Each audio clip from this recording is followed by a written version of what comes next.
Thursday edition of The Zone. Thursday edition of The Zone. Is it Thursday? It's Thursday edition of The Zone. I was talking, and all of a sudden the mic turned on in the middle of talking. So many different things I said there that were just as prescient and thought out, and I think really revealing that just never made it on the air until the Thursday edition of The Zone, unfortunately. I don't know when he's going. See? Yeah. They did that one on purpose. He was waiting. He was laughing the whole time. I don't know when Jason's going to be putting on the mic again. He was laughing the whole time, waiting for you to talk. As there's a deep drive into left field by Castellanos. And this is going to be a tie game. I don't know when Drake's going to be back there producing the show again. At least tomorrow. 913-912-4810 is the text line to be a part of the show to join us. 913-912-4810 text line to join us to be a part of the show. We will talk some Royals today. We will also talk some Kansas City Chiefs. We will talk some college football. We'll play some sports or leisure and a number of other things that we will get into throughout the show. Here's how it lines up today. An hour from now, we'll talk with Kent Swanson, KC Sports Network, KC Laboratory Podcast. We will obviously get his thoughts on the Chiefs, what he wants to see tomorrow.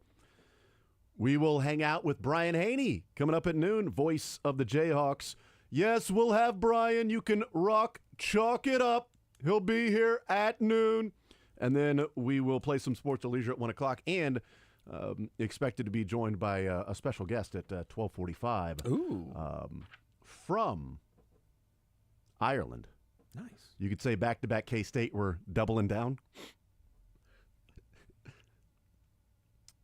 on the talk. All right, 913-912-4810. You look disappointed in that. I don't know what I'm more disappointed in, that or Q last night. All right, so let's get into it. 913-912-4810. Knock, knock, Q, I'm coming for you. Oh, I mean, that right? was brutal. Yeah, yes, I do want to get into this, Jason. Okay, so obviously it was a brutal night. Obviously it was a rough night. A total giveaway, missed opportunity, and you can't have these down the stretch because this thing's going to come down to a game or two. We talked about lamenting the fact of getting swept by the A's, losing 2 of 3 to the White Sox, losing 2 of 3 to the Twins.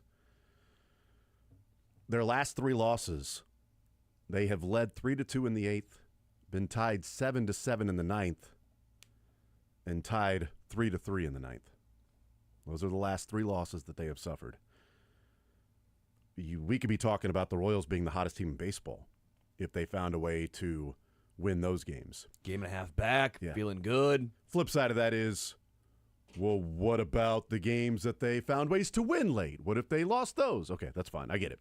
But when you're one of the hottest teams in baseball, you're winning those games. And that's my point of we could be talking about them being one of the hottest teams in baseball if they were to win those 3 games of like, man, they are just they're on a heater right now. And that's obviously not the case. And yesterday is one that's going to sting if they do not take care of business today with Lorenzen on the mound against Patrick Corbin. If they lose today, getting ready for the Detroit Tigers, playing them 6 out of the next 9 games, the Tigers, it's a rough way to wrap up the homestand that you were 7-1 before last night's game, and you're up 3-1 in the first with a bullpen game. And then the next inning, you get a single and a double and a walk, yet you still don't get any runs because of a double play that took place with the strike him out, throw him out. So, yeah, it was an unfortunate night and a number of things that took place along the way. And this one's going to be one that stays, I think, with Royals fans for a while. Even 2 weeks from now, if they're right there, they're a game out. I'm like, oh, remember that Rangers game when they could have won? Oh, I'll remember. I think a lot of people will remember. The reaction last night was anticipated. I think it was expected when the double happened and the 3 runs scored. Because it was obvious. I don't think it was obvious. Everyone knew it was going to happen. Everyone knew that was going to happen? I feel like if you had intuition, yes. You knew that there was going to be a slow roller to Vinny? No. You knew there was going to be a slow roller to Michael? No. And you knew there was going to be a double that cleared the bases? The double part, yeah. You could see the dam starting to break. The dam starting to break? The previous 2 batters were slow rollers. The dam started to break literally the inning before when it took a pickoff to get out of the inning. So the next 4 batters don't matter. It was fine. So the 4 batters in the ninth don't matter. It was fine. You're So telling the me dam was 40 pitches, 42 pitches So what's from the number? Sam Long. So what's the number is he should the right have? move. What's the number he should have? He 31? should have started the next inning. What about 28? Is 28 pitches okay? 25 pitches? I wouldn't 20 li- pitches okay? What if it was 47? Honestly, I'd prefer What if it was 10? 0 from Sam Long, quite frankly. Well, that's a different argument. But no. He's on the team, but he gets Right. you out of the, what was it, the 8th inning? It was the 8th inning, It was yeah. the 8th inning. And I think we all breathed a collective sigh of relief of, oh my gosh, Yeah. the fact, if he didn't pick that guy off, I think we all thought, he's probably giving up a run here. I really thought he was going to go to Estevez there in the ninth. Yeah. It'd have been, and then I know that there was only Estevez and Bailey Falter in the bullpen. Well, I mean in the 8th. Sorry. I meant, For with the Sam ninth. Long. Yeah. I know that there's the only 2 guys left. That's what he said after the game. Those are the only 2 pitchers available to pitch if it went to extras. Yeah. Well, why not try to get it to extras and then see? Because my whole point is Sam Long is not your long reliever at this point. That is Bailey Falter. Well, right? he is your long reliever. Anyway, go ahead. It's just. Sorry. To me, it was mind-blowing of a guy who's always about lefty-lefty, righty-righty. We got to pull bleeping one of your hotter hitters and Adam Frazier for a guy. We'll get into that in a second because it's lefty-lefty, righty-righty, which I have some strong thoughts on there. But when all of a sudden it's the top of the 9th and you have the bases juiced, even prior to that, righty up to, let's keep Sam Long our worst reliever and we have our closer here. At least not even warm it up because why would you warm him up? That makes no sense because what are you going to do in the 10th? Run Sam Long out there again? No. He said what he was I gonna do know, in the but 10th. warm him Bailey- up. Why is he he's not gonna even go, warming? He's going to go to Bailey Falter. Why is he not So you wanted throwing him to bring in pitches? So you wanted him to bring in who? Estevez? Yes, to get it out of the inning, Right. and then you can go to Bailey Falter for the 10th and forever long it goes. But at least give yourself an opportunity to get to extras. It felt like he just threw the towel in saying, we're just going to keep throwing Sam Long out there, and whatever happens, happens. Here's the thing. I don't think he threw the towel in. Here's where I would we talk about nuance all the time. Here's where one of the reasons why I wasn't as upset about the Sam Long. I get it because he's been a guy that hasn't necessarily come through most of the last couple of outings he came through. But again, we're talking about small little incremental crumbs along the way from what has been an overall rough season for Sam Long. If Seager had ripped it into right field, Sure.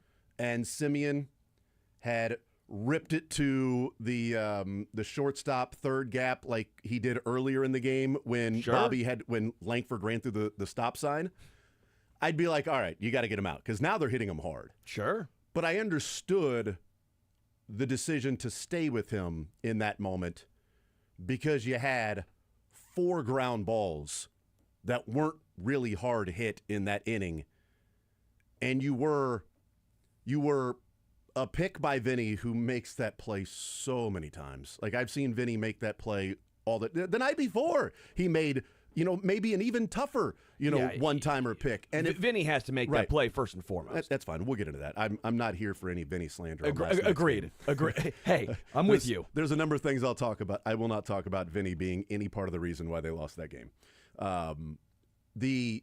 If Marcus Simeon hits the ball a little bit harder to Michael Garcia, that's what's funny about it, is if Garcia hits the ball harder to Garcia, if Simeon hits the ball harder to Garcia, then you're probably out of the inning.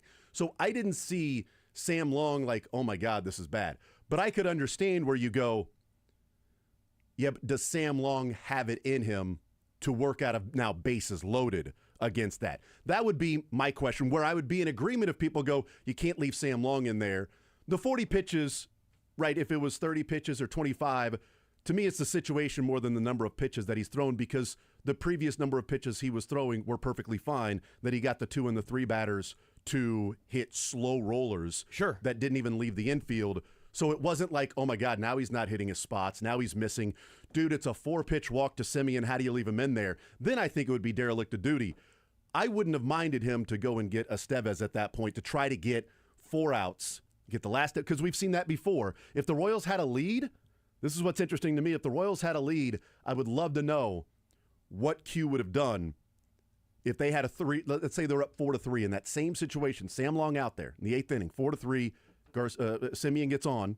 It's bases loaded, 2 outs. I think Estevez comes in. Oh, yeah. For a 4-out save. I think he does. And so if he's talking about, well, if they had the lead, then yeah, we were going to bring in Estevez for the 9th, and then Falter if we gets to extra innings. well, if that was the plan, then why can't it still be the plan with it tied, bases loaded, and you go get Estevez? Now, I would say one of the things that people have talked about with Estevez this year is the fact that, boy, it's kind of scary when he's out there. I don't know, man. It's nip tuck. He's walking guys. He gives up base hits. It's so close to blowing a save. He finds a way to get out of it. Is he a guy you bring in with bases loaded, 2 outs, to where he can't have it be, ooh, that was kind of scary with Estevez? He's got to be perfect at that moment. And I sure as hell don't want him bringing Bailey Falter in the game at that point. So Falter is not who I would have gone with. 10th inning or it's probably, I would have gone with the 10th and said he's now your bulk long reliever guy. But at least give yourself a chance. Even if you're saying Estevez is only going to go out there and get 1 out, I would take my chances with that over Sam Long and a 6.35 ERA. That's the lowest it's been, I think, like all year is a 6.35. Yeah. Just to me, it is, because he got 0 earned runs against because of Vinny's error. I mean, to me, it was just malpractice. Yeah. And I've been a Q supporter. I'm not saying fire Q or any of that. I'm not saying there weren't other issues that would, again, Vinny needs to pick it. We've talked about that. Some weak contact. I'm cool with that. But by the way, real quick, Daniel Lynch deserves some blame for only going 2/3. Lucas Erceg deserves a good chunk of blame for what he didn't provide in this one. So no, I'm not saying. And by the way, I'm actually not really blaming Sam Long. By the way, I want to get this clear. Sam Long did his job in the 8th inning. He did his job for the most part to start the 9th. To me, it's more on Q. Isn't it surprising, though, that Q has gone to Estevez in non-save situations? Typically, it's like, okay, it's the home team. You no longer, once the 9th inning happens, you no longer are going to get a save in the game because you get through the 9th inning.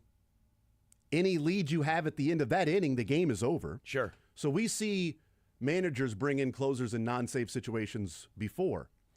What I'm wondering, though, and we talked about this a couple of days ago, in that the last time he brought in Estevez in the 9th inning with the tie game, they lost. Sure. It was 7-7, and he gave up the run, and they lost 8-7. So I do wonder if in the back of Q's mind he's going, do I want to bring in Estevez again in the 9th inning in a non-save situation because it didn't go that great the last time, and he gave up the runs, and now, I mean, it's your closer, man. That's the point that you move him from that job. Yeah, I'm with you. I don't disagree. That would have been the move, was to start the inning with Estevez. Correct. And if he didn't start the inning with Estevez, once you got the first 2 guys out, the 5-pitch walk to Langford, I do wonder if that was on purpose, if that was sort of trying to pitch around him. Although Q said after the game, well, the 9th inning, you get the air, you get the walk, you get the, slow roller. If you throw in the walk, then that was saying that wasn't strategy to walk Wyatt Langford to get to a left-handed hitter, Corey Seager, and do the job, which was getting that slow roller to Vinny. And then do the job in getting the slow roller to Marcus Semien, the excuse me swing that results in a hit. And that was, the whole thing was really unfortunate. And I guess the reason I'm not as frustrated with the 9th inning as much is because it's a little bit like as you get further and further into the season, these games feel like they count as 2. Oh, like yeah, each one of these games. And the decisions made in the 8th and 9th inning feel like they count so much. They are so much bigger and crucial decisions as opposed to earlier in the game, things that have happened. And this thing should have been a laugher by the 5th inning. Oh, the offense deserves a large chunk of the blame. I mean, Michael not coming through with runner on third, less than 2 outs. No, I don't disagree. But again, kind of to the same point of the 8th and 9th, how it feels larger magnitude. I guess my point is even. It is like that when you're chasing only a few. The games are fewer games, and you're chasing, and you're saying, Estevez was good to go. But we're going to stick with Sam Long with the season hanging in the balance. That seems like the right choice. Not our closer, what we think is our best or second best reliever. No, we're going to stick with a guy with a 6.35 ERA. My question also would be, he said only Estevez and Falter were available. So that meant that Zerpa and Schreiber were not available. They pitched the last couple of nights. I get that. So Schreiber, it's just he can't go 3 days in a row regardless. No matter what he pitched. I think it was a total of 25 pitches the last 2 nights. Yeah, it was 11 yesterday. I looked up. And 16 the day before. So, and an up-down along with that. Sure. So a 1 1/3, I think, the night before. And I get Zerpa, who threw 29 yesterday. Yeah. But, like, I don't know, maybe it's just like Schreiber's not going to go 3 games in a row, so it doesn't matter. No matter what, Schreiber's not going to go 3 games in a row. I would wonder, though, at the end of the season, if this is, you're 1 game out, this is a have-to-have-it situation, and you're in the 8th inning and Sam Long's in there, and you're like, well, Schreiber's pitched back-to-back nights. Hey, John, we need you. Yeah. We need you here. For the 3rd day in a row, you've thrown 25 pitches the last 2 nights. You've had games where you've thrown more than that. Yeah. So I would wonder about the Schreiber availability. This ain't May. No. It's not you're still planning for 4 months of the season. You're planning for 35 more games. Do you need Schreiber? Yeah, you do. Hopefully you don't blow his arm out by bringing him out for a 3rd game in a row. But maybe that's just simply the case that Schreiber will never pitch 3 games in a row no matter what. Okay, so he's out. Zerpa's out. I don't want him to go to Falter. The plan that I would have been more okay with was Estevez, because in the 9th inning tie game, getting it to the bottom of the 9th, who do I feel like I've got a better chance to do that with 1, 2, 3 coming up? Is it Long pitching again, Estevez my closer, or Falter, a guy who failed as a starter, so you moved into the bullpen, and the only time he's come out of the bullpen, he's gone 2 innings to give it up 2 runs. Took a 6-0 game against the White Sox, made it 6-2. He's your 10th, 11th, 12th, and you hope you get through it guy. Yeah. Because you've already used Clark and Lynch and Urseg, and what you said earlier, I mean, there's some blame to go with Urseg too. Yeah. I mean, he just wasn't good. No, the only out he recorded was Wyatt Langford running through a stop sign. Yeah, you're right. Yeah. And he wasn't. And the thing about it is, those guys at the plate knew the only thing he had control over was his sinker. Yeah. He couldn't place his 4-seamer, his slider. This is now back-to-back games where he is burying it in the dirt or it's way outside, and every time he throws it, he gets frustrated and walks back to the mound. He does not have a feel for the slider right now. I thought the changeup was okay. He probably would have liked to have it a little bit lower to Seager in that situation. But, you're talking about an awesome hitter that went down and got it and put it in the right field. That's what one knee. That's what Corey Seager is going to do, those things. So I didn't think it was a terrible changeup, but I think the Texas Rangers were up there going, this guy has no control of his 4-seam or his breaking stuff. If it's anything but a sinker that's close to the strike zone, take it. Yeah. Because anything else is going to be wild. Because he threw a couple of really good sinkers that were right on, the black. And it was like, okay, all right, there you go. But do you bring him back out there for the 8th when you're like, this is now back-to-back outings for Urseg where he just simply doesn't have it? Yeah. Now, do I want to do an up-down with Urseg when I don't really think he has it anyway? I understand why at that point you went to Sam Long. Sure. To get through the 8th inning, because people, it's your job. Yeah. Go do your job. You're on the team. And he did his job. It was not pretty. I mean, again, I do think if he doesn't get that pick off, I was sweating bullets. I thought for sure. And then once you get out of that, you're sitting here going, okay, you got out of it. We dodged a bullet. Mm-hmm. We're good. Let's go to Estevez for the 9th. And that was more or less where my frustration lies. Yeah. Again, fine. Let him face Wyatt and Seager.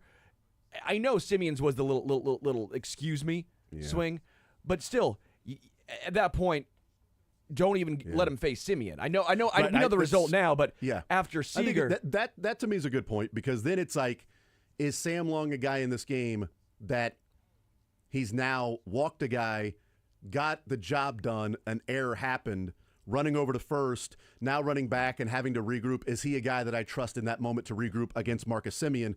Let me go get Estevez ready to go. For the dude who's always lefty, righty, that was perplexing. That's when I thought, okay, he's basically just throwing it, not throwing the game, but saying, I'm throwing the towel in. If Sam Long gets out of it, we get out of it. If not, he's content losing the game. I agree with the with the argument and the frustration of, well, we needed guys available for, the 10th or 11th. And the obvious answer to that is... Yeah.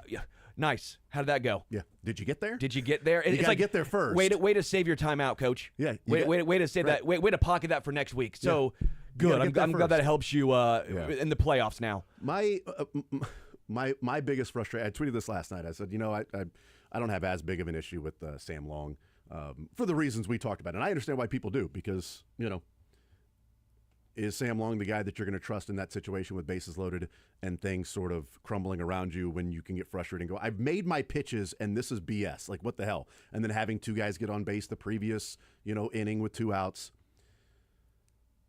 The 5th inning, I don't get it. Yeah. I really don't get it.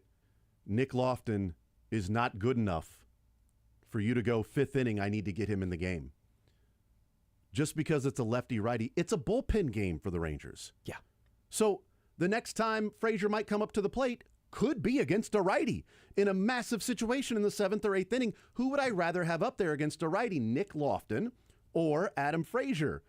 And the 5th inning, you've got 2 outs.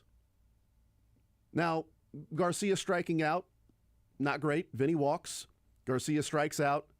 Salvi hits the single to left center.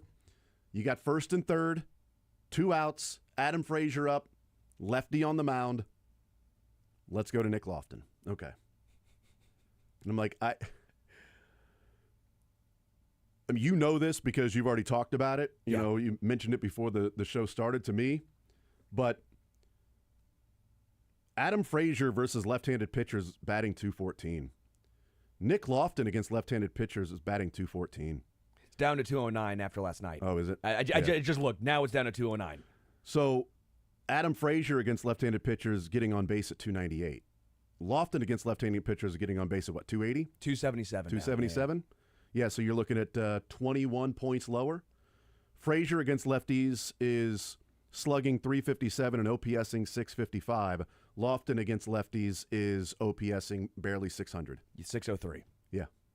So it's 52 points higher for Frazier against lefties, and he's one of your hottest hitters, and he plays better second base, than Nick Loftin, and it's the 5th inning. Yep. It's the 5th inning. Like, he's done this before where Adam Frazier had a couple of at-bats in a game against a righty. They brought in a lefty, and his 3rd at-bat, he went to Nick Loftin. But that was in the 7th inning.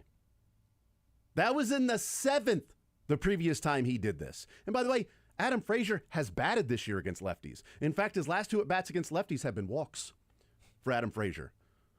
Boy, a bases-loaded walk in the 7th would have been nice. But anyway, even a 5th inning walk with 1st and 3rd and 2 outs would have been nice. Doesn't suck. For Adam Frazier. But it's the point of thinking the 5th inning, this is now you don't think there's going to be another crucial at-bat later in the game, and now you don't have Adam Frazier. You don't have Grichuk to bring off the bench either. So you're going to have Grichuk against a righty and Nick Loftin against righties because you made the move in the 5th inning, the 6th inning. Like, I don't understand the thought process of that early in the game, because 2 innings later, it's bases loaded righty. Boy, it'd be great to have Adam Frazier up in that moment, bases loaded, righty on the mound, and one of your hottest hitters, and he's going to give you a professional at-bat rather than a 4A player. He apparently thought that the 5th inning was more important than the 9th. That's what it came down to. He valued the 5th inning, saying, we need to do this now. That's more important than the 9th inning rolls around, and they have a chance for a righty-righty against Simeon, and he goes, no, I'm going to stick with a guy who's been platoon, 5th inning. That's somehow vastly more important. Bad decision to begin with, which, again, we talked about how Frazier's actually better against lefties than Nick Loftin is, but he thought that values more than the 9th inning. That is why I was so angry, so frustrated, and I get it. It's one game. If the offense comes through and if Vinny picks the ball, we're probably and could be having a completely different conversation. But I mean, if Vinny picks the ball and they go into the 9th inning and they have the same bottom of the 9th where they don't score and then Estevez comes out, I mean, who knows? That's why I'm not really. Who knows? That's why I'm not really discussing. But we Vinny. do know how it ended up, and we do know that Q made poor decisions. At least, again, I've been a supporter. I'm not saying fire him. I just had vastly. Frustrated just experiences during this game. And again, you have a guy who's in KC, since he's got to KC, hitting .301, .333, .434 in Frazier. The whole point I made when I said that about Frazier, how do you pull him? And someone goes, well, it's a platoon bat. I go, then what's Nick Loftin? Because Frazier's better against lefties than Nick Loftin is against anyone. Right now, when why doesn't he pull Vinny against lefties? Is he good against lefties? But it's lefty-righty. Well, because Vinny's hot. Vinny is going to bat against lefties. He's your number 3 hitter. I get it. I understand the point. It's an extreme example, okay? But Frazier's one of your hottest bats. But against lefties, you can't have him in there in the 5th.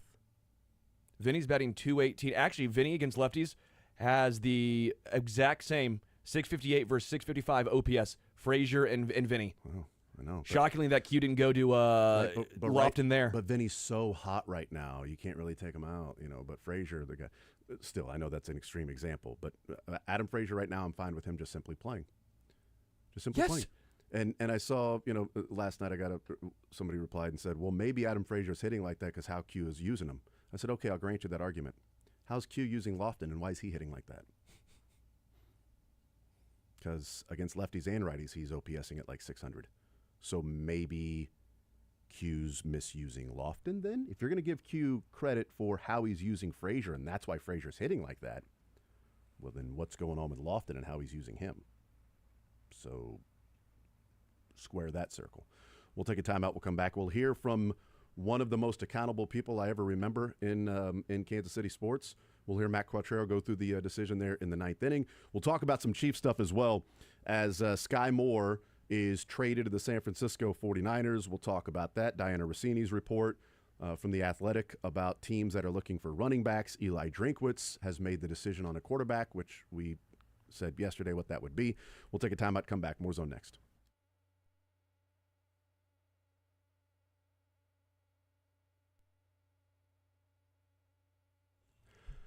All right, Jason Anderson from my friends over at Pyramid Roofing. And, a number of weeks ago, we had that storm that came through, and we woke up on a Thursday and looked up at the ceiling, and there was a watermark there. And that is a terrible feeling when that happens because there's a leak somewhere.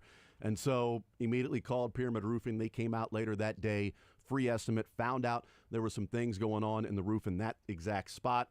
Gave me the estimate, boom, let's get the work done so that we can stay ahead of the weather. I wish I had stayed ahead of the weather before. We had a roof inspection a couple of years ago. Should have had one before this round of storms came through. Or maybe the storms ended up damaging that part. I'm not sure. You know why I'm not sure? Because I didn't have them come out before all the storms started to go and check. Maybe this could have been something that was alleviated before. If you want to stay ahead of the weather, weatherproof your roof, a free roof inspection, it's pyramidroofingkc.com, 816-966-1101, commercial and residential. If you've got a sagging roof, broken tiles, missing, damaged shingles, maybe you don't know if that's going on, or a leak like we had suffered, then give them a call. Check them out. Again, locally owned and operated. It is Pyramid Roofing. Check them out online, pyramidroofingkc.com. Tell them you heard about it right here on Sports Radio 810 WHB, 816-966-1101, pyramidroofingkc.com.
All right, we continue right here on Sports Radio 810 WHB. 11 o'clock, we'll talk with Kent Swanson, KC Sports Network, KC Laboratory Podcast.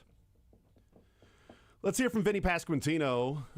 Jack Johnson was there at the game last night, and Vinny went through, standing in his locker as he does each and every game and facing any sort of questions or anything like that. And here he is weighing in on the play that took place in the top of the ninth inning.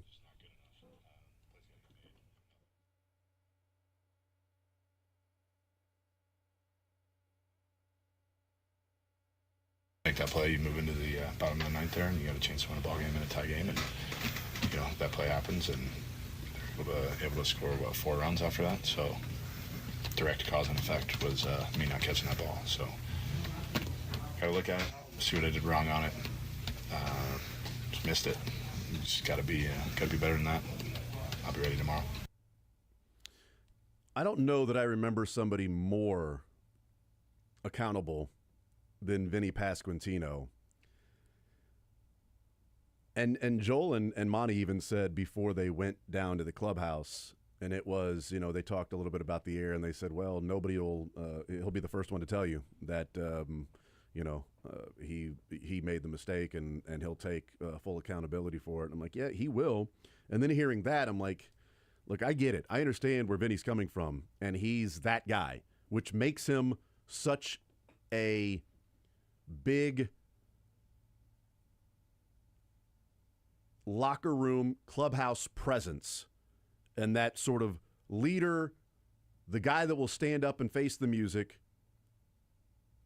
They needed Adam Frazier for one reason or another, but it's also what makes Vinny incredibly valuable to this team, to where the trade you would get back for him wouldn't match the importance that he brings to the team in the clubhouse, because this is who he is. He's a big personality, certainly, but he's also a guy that's going to stand up and say, yeah, it's me. It's my fault. I'm the one. I'm the reason. Hi, it's me. I'm the problem. It's me. Although that's not the case. I am not here for the, well, Vinny's got to make that play. Okay. Great. He's got to make that play. Garcia's got to not strike out twice. Yeah. And by the way, Vinny's the guy you guys are looking at to be the issue in last night's game? Vinny? They put 3 runs on the board. How did that happen? He went 2 for 3 with 2 walks in the game as well.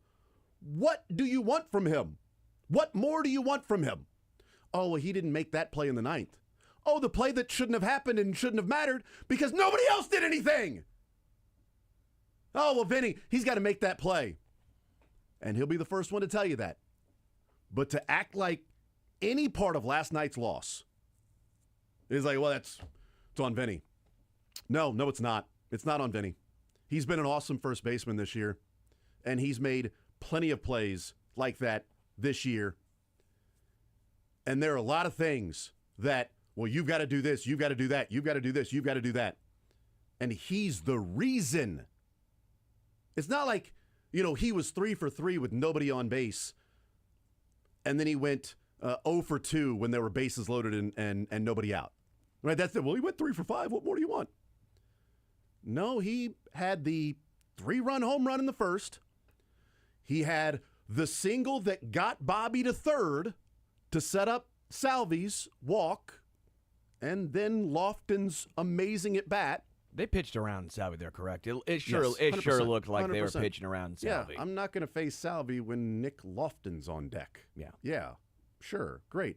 And they don't have anybody that they can go to pinch hit for this guy. So, yeah, I'm going to go and face Nick Lofton. I'm not going to face Salvi with first and third and 2 outs. I'm not going to let him, hammer the ball home. And, that's not going to – it's not going to be something that I can live with myself if Nick Lofton gets a hit. All right, whatever, tip your cap. But I can't live with myself with a base open and Nick Lofton on deck and Salvi, it has a hit that busted open. Well, I'm glad that Adam Frazier, who hits .303 and OPS is .772 with runners in scoring position, wasn't up. No, it's because the 5th inning, you needed him there. But, Vinny's been the best player on this team for the last week, 2 weeks. He's been unbelievable. He's smashing the ball. He's hitting tanks, right? Outside pitch, he still hits a home run. That's how well he's seeing the ball right now. There's no part of last night's game. I don't care. Well, you got to make the play. Sure. Great. Awesome. Sure. Urseg's got to not, look like crap when he's out there. Lynch has to not let guys get on base. Sam Long has to not walk Wyatt Langford. Nick Lofton has to not pop up and then a slow dribbler back to the pitcher in the 5th and then the 7th. Michael Garcia has to not strike out twice with runners at 3rd and less than 2 outs. There's a lot of things that could have happened to help Vinny in the game. It's like, well, Bobby had an error in the 9th. Oh, you mean Bobby that went 4 for 4 with 2 home runs and the whole reason that the game was tied because of Bobby? Yeah, but he had that one error late. And, yeah, guess what? Mike Sweeney's not the problem. The rest of the team was the problem. Jamal Charles wasn't the problem. All right? Yeah, but he had that fumble. They were down 21 when he fumbled. He already had 170 yards rushing and 3 touchdowns. He's the reason why it was close. Yeah, but he fumbled. Yeah, you mean when he was trying to do extra stuff because nobody around him? Yeah, but it's his fault. Okay, sure. Like that's to me, that's the part about that play at first. He's going to be the one, like him saying, "I lost us the game." Stop, dude. Stop. I appreciate you. Like Patrick Mahomes is incredibly accountable. Yeah. The drop by MVS against the Eagles that everybody points to, Mahomes said, "I could probably throw it a little bit shorter." Like by 2 inches? Yeah. The ball had 50 yards in the air, and I could probably leave that a couple of yards shorter for MVS. I should have done that. I should have put more air underneath it for MVS. The ball that hits him right in his hands. Okay, sure. Like there's some accountability that's there.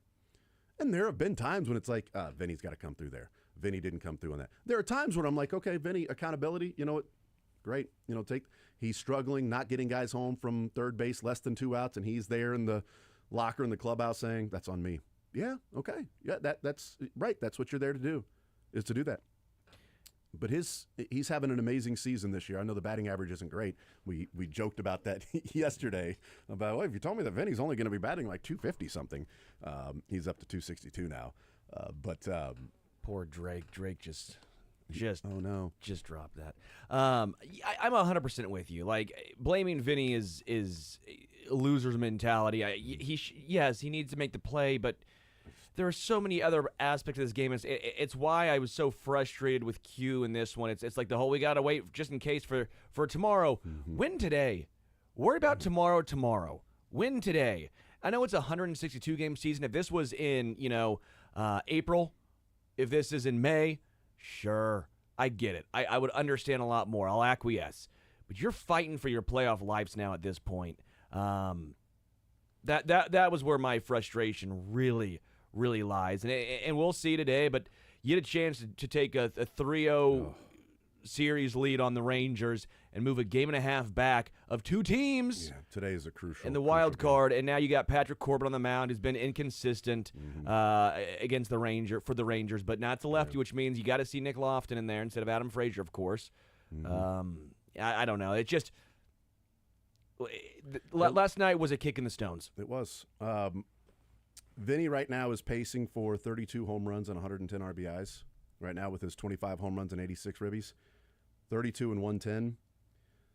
I didn't realize this. It would be the first time in Royals history that they would have back-to-back seasons with somebody that hit 30 home runs and drove in 100. Bobby last year, Vinny this year. They have never had back-to-back years for a 30 home run, 100 RBI season in the history of this franchise. That seems impossible. Mayberry did it in 75. Brett did it in 85. Tartable did it in 87. Bo did it in 89. Tartable did it in 91. Palmer did it in 98. Jermaine Dye did it in 2000. Soler did it in 2019. 19 years between somebody having a 30 home run, 100 RBI season. What did Moose do? Salvi did it in 21. And Bobby Witt did it in 24. Did Mike Moustakas not get 100 RBIs? Bobby Witt last year. Salvi in 21. Oh my gosh. And then Vinny this year, if he can, he needs 5 home runs and 14 RBIs. How is this possible? Moose hit 38 home runs and had 85 RBIs. You got to get on base for him. Solo shots, baby. You got to get on base for him, man. But yeah, I'm like, how many 30 home run, 100 RBI seasons have we seen in Royals history? And there have been 10 of them with 9 players. Only one player has done it twice in their career while wearing a Royals uniform. Danny Tartable is the only person that has 2 different 30 home run, 100 RBI seasons. I think Bobby will have 2 different ones. Not going to be this year. But unless he gets crazy hot, he's at, 18 home runs? I'm a little surprised Salvador, because he's had, I feel like, a couple 100 RBI seasons and maybe a couple. He's had a number of 25, 26 Yeah, he's had seasons. a lot of. He's had 22, 27, 27, 48, 23, 23, 27. Yeah, a lot of 3 27s. Yeah, he's a mid-20 home run hitter. And then the 48. Yeah, but he's an he's had 200 RBI seasons, because I was actually thinking of last year of 24, because he had 27 and 104 last year. And Vinny, what did Vinny have in home runs last year? I think 20. I want to say like 23. Yeah, so it might have been 30 and 100 for Vinny last year. Vinny had 19 and 97 last year, but he played 131. Yeah, he would need 11 home runs in 30 games. So the RBIs would have been there. RBIs would have been there. We'll take a timeout. We'll come back, continue rolling more zone next.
We joked on Monday, and I didn't think it would come to fruition, but we joked. Wait, we joked? Well, we might have been serious, but in a joking tone. Okay. When we were talking about the Chiefs and what we saw on that Friday night against the Seahawks, and we mentioned Sky Moore, and we said that punt return was nice tape to put out there to try to get something in return for him. But then we also said, yeah, no team's going to give you anything in return for him. Good on Brett Veach, man. Good on Brett Veach that you got something in return for Sky Moore. They have traded Sky Moore and a 7th-round pick to the 49ers to get a 6th-round pick back from the 49ers. So they moved up around, did the Chiefs, in the 2026 NFL Draft by moving on from somebody that, let's be honest, they were going to cut anyway. Yeah. So Howie Roseman gives the Chiefs a 5th-round draft pick to move back one spot to get the guy they were going to draft anyway. And Kyle Shanahan and John Lynch send a 6th round to the Chiefs for a guy that the Chiefs were going to cut anyway. Makes up a little bit. You try to make up a little bit for the 2nd-round pick. It happens. Not great. I have no ill will or vitriol to Sky Moore. The worst thing Sky Moore did was not live up to being a 2nd-round draft pick in the NFL. I don't remember him showing up on the police blotter. I don't remember him showing up as, doing something bad around the city. No. All indications, pretty good dude. Just didn't play well. That happens, What percentage of 2nd-round picks overall live up to being 2nd-round picks? Right, that's a good point. 30, 35? 40? I mean, the irony is that Sky Moore is traded, and his roster spot very easily could be directly connected to Tyquan Thornton, who the Patriots traded up with the Chiefs to go and get. So the Patriots got by the way, those receivers that were drafted right there in that mix, oh man, it's Thornton, tough. Pickens, and Sky Moore, none of them are on their original team anymore. They didn't finish out their rookie contract with their original team. George Pickens, good, but the reason George Pickens wasn't picked by the Chiefs is the same reason why the Steelers moved on from George Pickens. Yeah. They just didn't want to deal with the headache. Tyquan Thornton, a guy that the Patriots moved up to get. Sky Moore, a guy that a lot of people liked. Plenty of detractors out there that looked at it and said, okay, so a guy that's this small doesn't really pop athletically. That's the guy you're going to tab to. Well, no, it's going to be like a little Wes Welker or Danny Amendola type receiver. But it never worked out. And this guy never dropped a ball at Central Michigan and then starts dropping footballs all over the place. Clearly mental, change of scenery. Hopefully it works out for him. Yeah, I hope the best for him, man. I mean, because it did feel like a mental situation, Yes. almost like a mental block, and then that preseason game was a culmination of it. And so I hope he does great, as long as it's not against KC. But, yeah, I'm happy for Sky to get a new opportunity again. I think it's very fair to point out, obviously, the Tyquan Thornton, because that is what Sky Moore was for the Patriots. Yeah. I mean, that is exactly what it was, and he's getting an opportunity here. The difference is the Chiefs actually got something in return for Sky Moore, right? So there's at least that aspect of it as well. Yeah, the Chiefs didn't have to trade for Tyquan Thornton. I mean, the Patriots just let him go. That receivers that went even just before. I mean, you look at 43 was Wan'Dale Robinson, who doesn't really do anything. He's done fine, but he's been the best of that kind of bunch.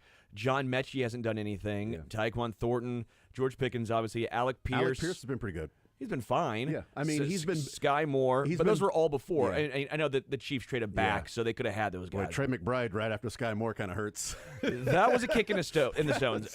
Or Cam Jurgens. I didn't bring up those names. Yeah, but that's always, we were able to look back and do James some of Cook those things. afterwards, Nick Bonito. Yeah, Nick Bonito. I liked Nick Bonito. But even the receiver, the next receiver after Sky Moore was Velus Jones Jr. Yeah, Junior, because it definitely wasn't Velus Jones Sr., because we all know Velus Jones Sr. And then David Bell was the next wide receiver, then Danny Gray. Jalen Tolbert to the Cowboys from South Alabama. He's had some shine. Eric Azuka. I'm looking at just the receivers that went next. Right. I mean, it was a long time before you got to Romeo Dobbs as the next receiver. I really like Nick Bonito, though. But his body didn't match with what Steve Spagnuolo is necessarily looking for. But I wanted him to draft Bonito. Didn't happen. Best of luck to Sky Moore. Ken Swanson next.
I'm at a Thursday edition of The Zone right here on Sports Radio 810 WHB. Jason Anderson with you, Sterling Holmes and The Drake, heading up until 2 o'clock. An hour from now, we'll talk with Brian Haney, voice of the Jayhawks. Sports or leisure coming up in the 1 o'clock hour.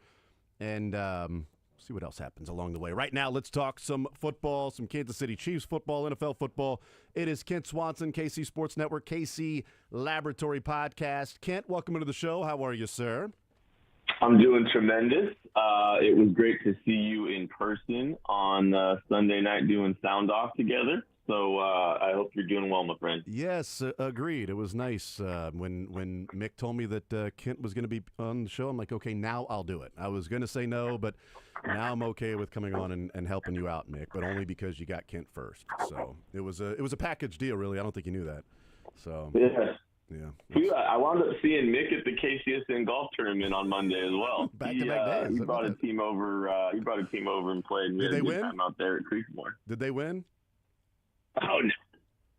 They didn't? No. Oh, okay. No, Mick was on their team. That's a good point. Well, yeah, they had Leaf, so I figured that they were going to win based on that alone. Kent Swanson is our guest. All right, so we talked about at the end of the hour there, Sky Moore traded to the San Francisco 49ers. The Chiefs trade Sky Moore in a 7th. They get back a 6th-round pick. Your reaction and takeaway from the news last night of Sky Moore now a 49er?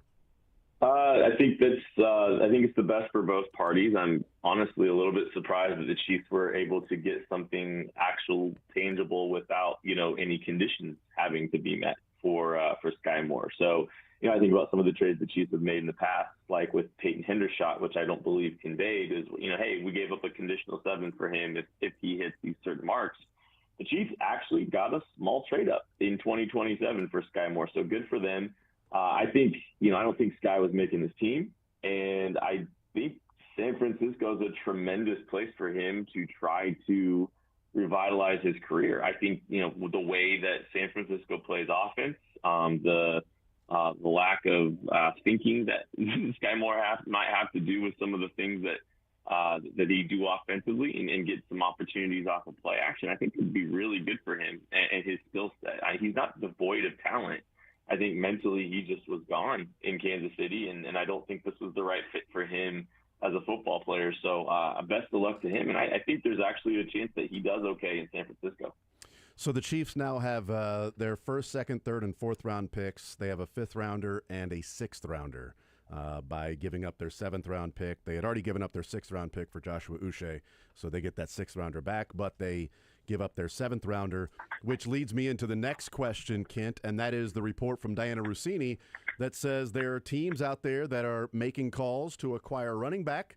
One of those teams is the Kansas City Chiefs. So what do you make of this report from Diana Rossini and The Athletic that the Chiefs are in search of a running back? So, when you're looking at the trade deadline, I think there's several positions. I think if you were a Chiefs fan, you'd say, man, I'd really like to see this team grab an edge rusher. I'd really like to see this team improve the secondary. I think the problem is, there's typically not a ton of players available that move the needle at those positions. And when you look at running back, oftentimes there can be quality contributors that are going to come available via the wire, via trade. This is a position that, especially with expiring contracts for running backs, that you can find 1-year stopgaps, 1-year contributors to improve that position in the trade market. So I think it makes sense that there's probably some players that could be on the way out in certain situations. Regime changes like with the New York Jets with a Breece Hall, or, like Brian Robinson's name has been thrown around a lot recently. I think there's a lot of different players that would make sense if they became available via trade, and especially considering a lot of these will be expiring contracts. I don't think the price tag for a running back would be too obscene. So I think, the need opportunity meets well and value meets well for this team if they want to try to make that move. So do you think the move would be for depth and, okay, Elijah Mitchell may be out, Carson Steele may be out, are they going to keep 4 running backs or not? Or would the move be, all right, the Chiefs are looking to just simply upgrade the team at that spot, so maybe they're going to go and try to make a splash move, and all right, we're going to give up a 3rd rounder for a bigger name, running back or something. Like the Colts drafted DJ Giddens, so you know what, we're going to go get Jonathan Taylor or some just spitballing here. Is it going to be somebody like that, or here's a nice running back to go in the room and fit with what they already have? So I think the Chiefs' interest in a running back maybe ties a little bit to Elijah Mitchell and Rashard Smith. And what I mean by that is, like, the Chiefs are pursuing and desperately want some explosive ability, some home run hitting ability, some dynamic ability in that running back room. And Isaiah Pacheco has a capable skill set, and you're hoping he bounces back. But Kareem Hunt's not exactly a dynamic football player anymore. And mind you, both of those players averaged under 4 yards per carry in 2024. So I think, you're looking for someone that has some pass catching ability. You might even be looking for someone with some pass protection ability, someone that can give you a dynamic look, can maybe take some jet sweeps, can flex out into the slot and run a few routes, can be a capable pass catcher. I think those are the things that the Chiefs are probably looking for right now. And so I think if they complement to those two backs, or somebody that can do everything, right? And so, I think those are the two buckets you're looking at. Like, a Breece Hall is probably going to be more expensive, but he can do everything, and he has the ability to be a 3-down player. But if you're looking for, let's call it Jalen Wright out of Miami, that's not an early down back. That's someone that's giving you a different look, some dynamic pass catching ability, and some juice and some explosive ability out of the backfield in a more limited role. Well, you dirty dog. That's exactly who I was going to ask about next. I was going to say, Pretty Ricky, a guy that seems to be in the know, says that the Dolphins this morning tweeted out the Dolphins are the front runner to land Brian Robinson, which then had me saying, well, if the Chiefs are looking for a running back and this is sort of the Elijah Mitchell role, then does that mean that Jalen Wright is on the outs with McDaniels? That, they've got Achane, who's got the calf injury, but they drafted Ollie Gordon. And if they're bringing in Brian Robinson and they have had an issue with short-yarded situations, does that make Jalen Wright available for the Miami Dolphins? And so that's what I was going to bring up is, what about a guy like Jalen Wright to offer that explosiveness to go along with, Pacheco and probably your third down pass protector in Kareem Hunt, but also a guy in Jalen Wright that can catch the football and offers the big playability that he had at Tennessee that maybe wasn't utilized at Miami, maybe wasn't used enough, maybe wasn't used correctly. Because, Kent, one of the things that I was going to ask you about Jalen Wright is, coming out of Tennessee, it was this guy is a gap scheme and inside zone runner at Tennessee, and that's what he works well with. And then he got to Miami, and all they ran him with was outside zone. So I don't know if there's a team out there that runs gap scheme and inside zone that would need maybe a guy that can hit a home run from time to time. I have no idea, Kent, if there's a team anywhere in the NFL that runs that type of blocking between the tackles that could use a guy that can hit a home run like that. Maybe yeah, man, I think you're really going to be hard-pressed to find somebody. There's no team at One Arrowhead Drive that runs gap scheme and inside zone, what he did at Tennessee when he really excelled. I can't find him. I've been looking. Yeah. I mean, keep digging, buddy. I think it's going to take you a while. I think it's going to take a while. But, I think that is I think that's why you see just opportunity presenting themselves, right? I think this is how the rotations, the movement of the running back, market at all, which is one that can move and moves differently than a lot of different positions. That's where the opportunity presents itself, right? And I think it's you're right. If the Dolphins do want Brian Robinson, which, by the way, I don't know how much sense Brian Robinson makes sense for the Chiefs just because of the fit with the current roster. But yeah, maybe it makes Jalen Wright an expendable asset. And I don't know how things have gone well or have gone for him in Miami. I don't think they've gone particularly well. No. So he's still a young player. He's still 22 years old. So this is 3 years of club control remaining. If the Dolphins really are intent on moving on from him, it could be a nice little discount and someone that has a skill set that would really, pair well with what this team needs. Yeah, and Sterling likes to use the term sunk cost a lot, and that's what it is for the Miami Dolphins for Jalen Wright. They traded a 2025 third-rounder to move up to get a fourth-rounder in the 2024 draft to take Jalen Wright. And what I find to be interesting is that there was a running back drafted at pick 88, and the Chiefs' next selection was pick number 131. There wasn't another running back taken until pick 120, which was the Miami Dolphins that were picking late fifth round, traded a third rounder in 2025 to move up to take Jalen Wright. And then Bucky Irving goes, and Will Shipley and Ray Davis and Garendo before the Chiefs draft again. There were 5 running backs taken, the 11 picks before the Chiefs took Jared Wiley. And running back was one of the things that we talked about last year for the Chiefs. So I do wonder, Kent, if, we hear all the time with Brett Veach, well, this is a guy that he liked around the draft, and so that's why they brought him in to the practice squad, or that's why they signed him or traded for him. It's a guy that they scouted and liked. And last year, Daniel Jeremiah said, Jalen Wright would fit well with the Chiefs, and that's a team that maybe has interest in taking the Tennessee running back, maybe day 2 for the Chiefs, Jalen Wright. And the Miami Dolphins trade from the 5th round all the way up to middle of the 4th to go get Jalen Wright. It's a sunk cost for him now. So if he's not playing the way that they would hope, you don't get that pick back or anything for him now. I don't know if they will view it and say, no, we've already given up that much. We're going to stay with him and see if it works out. We liked him enough for a reason. But I just wonder if the Chiefs were sitting there with 2 picks in the 4th round, if they thought one of those running backs, maybe a Jalen Wright or a Bucky Irving, were going to be there when they picked, and that's when they went tight end safety, because it was like, well, Jaden Hicks is still here, so it's not supposed to be here, and maybe the running back we were hoping would fall to us didn't fall to us, so we'll go safety here. Yeah, I think that's been an approach over the last couple of years. Like, I think even looking at this season, right? Like, I think that the Chiefs scout running back hard, and they're prepared to draft one, and they do a lot of digging. I mean, they did some work on Damian Martinez last season, if you remember that. Like, they brought him in for a visit, and I believe Martinez winds up going before the Chiefs have a chance to select him in the 7th round, and they wind up taking Brashard Smith. So there's I think there's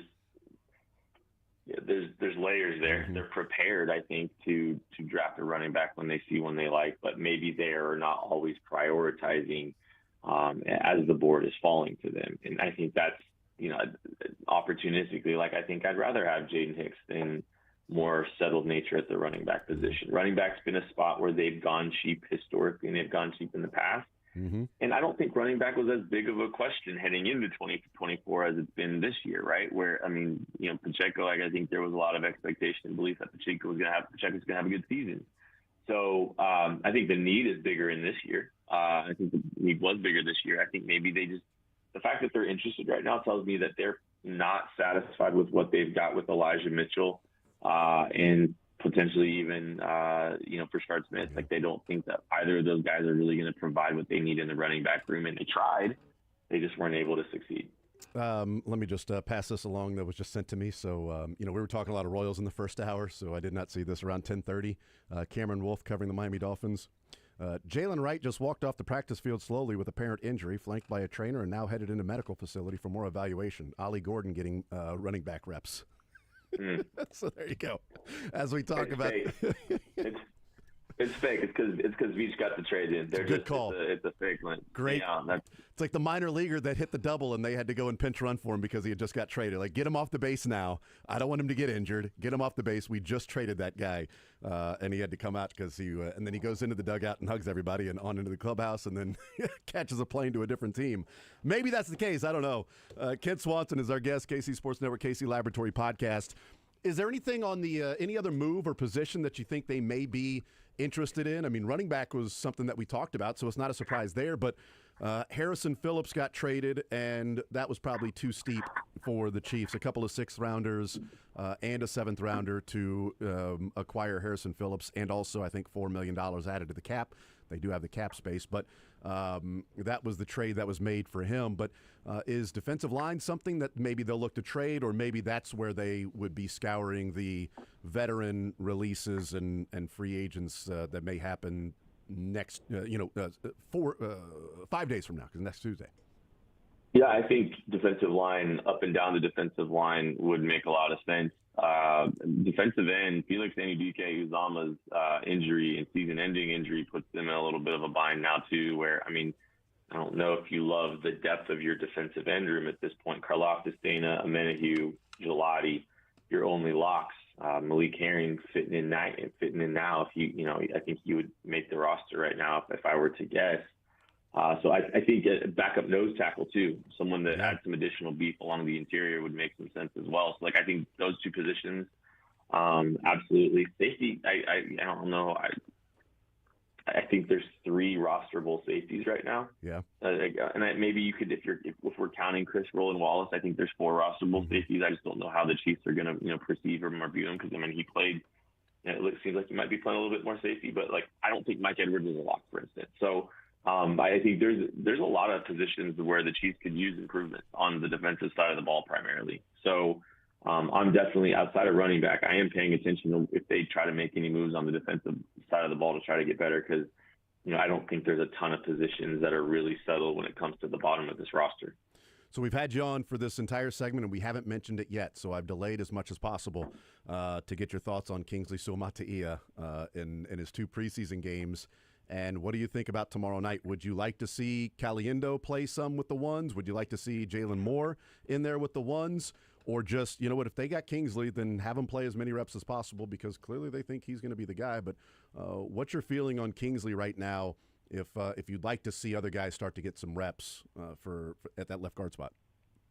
I think they should let Kingsley continue to play over there on the left side, and I think they should give him a larger sample size this week and just see what they've got. I think the leash should be short. Because I think there's a decent chance Jalen Moore, as we sit today on August 21st, is one of the best 5 offensive linemen for the Kansas City Chiefs. Now, I don't think that the Chiefs want to give up quite yet on Kingsley, and I think they see the potential and ability that he has and think that they can find a cost-effective left guard for this team in 2025, 26, and 27, which is something that they badly need. If they can make Kingsley work, then they don't have to invest anything else on the interior of that offensive line when it comes to draft capital, what have you. And they need that, considering that they have the highest paid center in right guard in football. I think they're going to give him the opportunity to earn that job and keep that job. But I do think that they could go short leash yet again and put Jalen Moore out on the field at left guard. I don't think it's a coincidence that he got a little bit of time at the left guard spot. And I think that competition would be a lot more fierce, which would be good for Kingsley in general anyway, just to continue to push and be pushed by a veteran. If Jawan Taylor wasn't missing practices, missing time, and missing these preseason games, I think that situation has muddied up the realities of the guard position perhaps a little bit more than we thought. But I do think the Chiefs badly want Kingsley to be the answer, and I think they're going to at least try it. I still think week 1 it's probably Kingsley Suamataia. I'd be pretty sure that's going to be what the case is. I think so too, and I think there's a decent chance that his 2025 season could mirror 2024 if he goes out there and it's like, he looked fine against the Chargers, rough defensive line, and then you face the Eagles, and then it's like, all right, halfway through the game you see Caliendo or Jalen Moore in there at left guard, and you're like, wow. How crazy things have repeated themselves again. I don't know that I remember a guy that profiles like Kingsley, like we've seen in the 3 games he's played guard, when he's been a force and strong and physical in the run game, and you see the power that's there, and then a mannequin and the pass protection, just sort of getting pushed around. And almost like he's got no strength whatsoever, and he just has no power that's there. It just seems so opposite. He clearly has the strength, right? So is that just technique, that he's just not getting it? The pass protection technique for him is not sticking the way that clearly some things in the run game have worked for him. 100%. It's technical for him right now, and you see his struggles staying in balance. I think that's where the root of it is. It's balance and hand tech, and a lot of times, he is out over his skis in pass protection, or he's when he's not out over his skis and he's in balance, with his lower half, he's not consistent striking or playing with his hands, and he's allowing people into his chest and getting bull rushed and knocked over or tripping on somebody. So I think technically there's a lot of work that he needs to continue to develop. And I think that's the scary part of all of this is, you hear Andy Reid talk about, like, I think, all indications are that Kingsley's a smart kid. He's taken a lot of things seriously when it comes to the mental side of this game. It's just technically there's still a lot of work to be done. And it's not going to get any easier from here on out because, like you said, Jalen Carter looms. And he looms big, looms large, literally and figuratively in week 2 of this game. Like, I think he's a guy that could absolutely wreck the game if the Chiefs aren't able to help him out. So, it would be it's fascinating to see how the Chiefs approach this. I get the idea of wanting Kingsley Suamataia to badly work out, and I do too. I think he has the ability to be a tremendous guard in this league. It's just it could be some serious growing pains as they navigate some things during the season. But if he can hold on, then I think you're probably getting a quality guard for 2 years afterwards. All right, last one for you tomorrow night. What are you looking for, maybe paying a little closer attention to as preseason game number 3 comes? Yeah, I'd like to see. I mean, I am hopeful that we're seeing the first team offense, and I'd like to just see some energy, right? I'd like to see an explosive play or two. I'd like to see this team flash some level of excitement offensively and put a jolt in this thing. Kingsley absolutely paying attention to for sure there as well.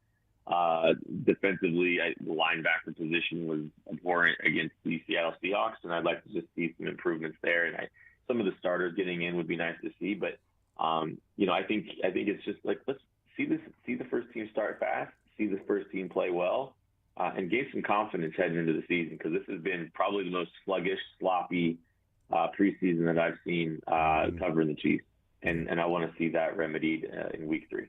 Kent Swanson, KC Sports Network, KC Laboratory Podcast. Kent, you're the man. Appreciate it, brother.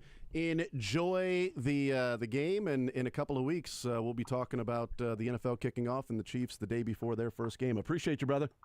Can't wait. Absolutely. There's Kent Swanson, KC Sports Network, KC Laboratory Podcast. We'll talk a little more Chiefs on the other side, some of the things that we broke down there. Diana Rossini's report on the running back, Sky Moore being traded, what we may be looking for tomorrow night. We'll take a timeout. We'll come back, continue rolling. Brian Haney joins us coming up at noon. More Zone next.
All right, we continue right here on Sports Radio 810 WHB. Jason Anderson with you, Sterling Holmes and the Drake heading up until 2 o'clock. We'll talk with Brian Haney, voice of the Jayhawks, coming up at noon. They get underway this weekend at 5:30 against Fresno State. They're at the booth. They return home to play some actual home games this year. The Kansas Jayhawks do. We'll ask Brian how big of an impact he felt like that actually was last year. Because it's one thing for the coaching staff and the players to poo-poo it and like, oh, we still got to go out there and play. But it's 0 home games, right? You can have fans in attendance, but the home environment of you waking up and just going to the stadium right down the street as opposed to getting on a bus like you would do in a road game, riding the bus there the 45 minutes or so to go and play the game, then a new locker room, and then you're getting all your stuff out, then going to that locker. It's just every single game was like that.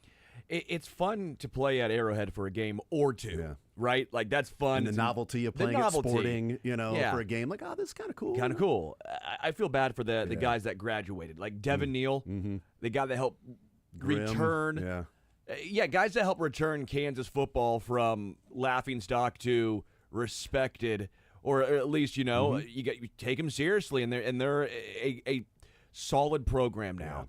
And I felt bad for those guys because they didn't get the chance to see what their hard work ended up culminating in the new football stadium. They get to come back and see, but it's not the same as getting to play in it, if you will. Well, that's why Jalen Daniels stayed around for a decade. So it's just smart.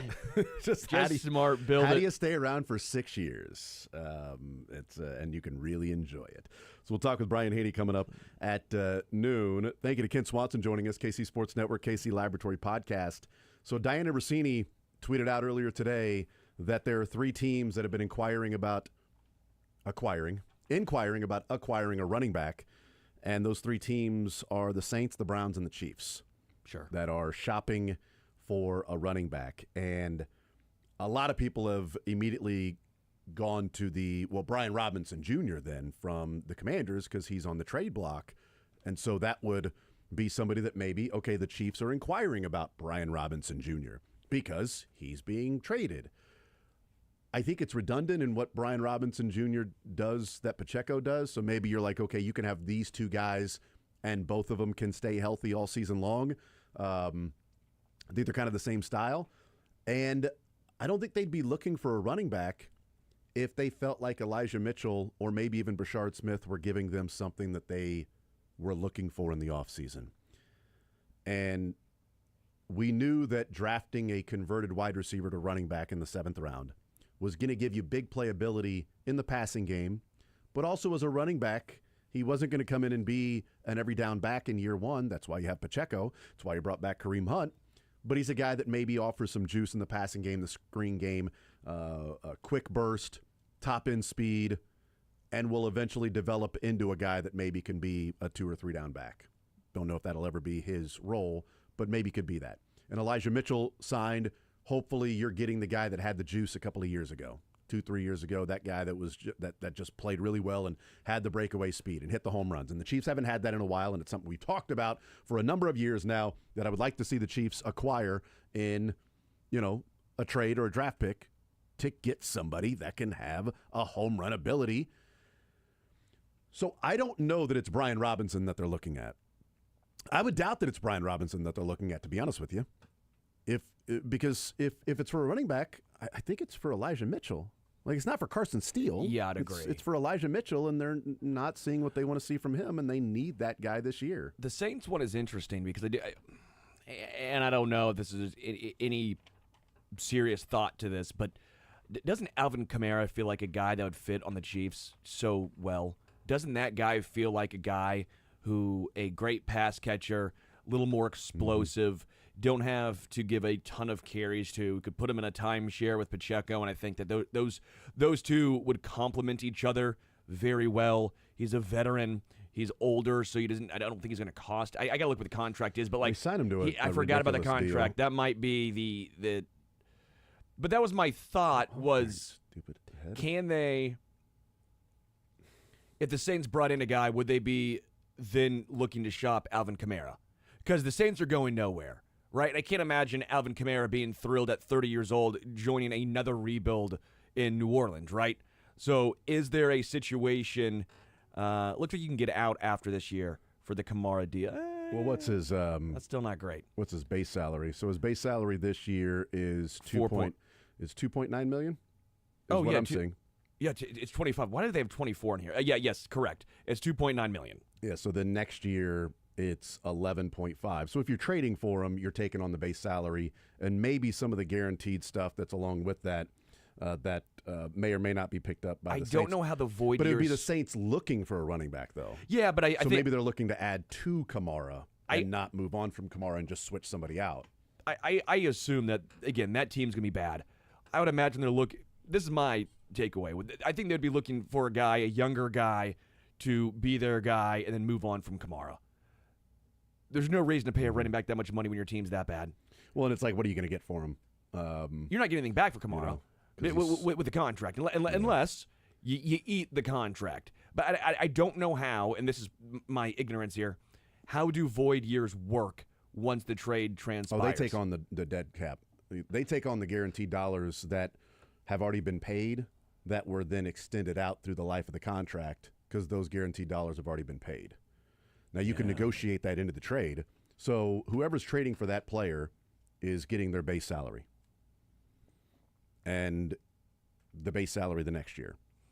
So it's $3 million base salary this year, and it's 11.5 base salary next year. This year's great. Next year's specific one, but you can move on from them. So, again, all those guaranteed dollars are essentially, if you're trading for a guy with a couple of years on the contract, again, there's some negotiating that can take place, but you can go year to year with that guy typically because those guaranteed dollars, the cap hit, the dead cap hit is going to be taken by the team that is trading him away. Yeah.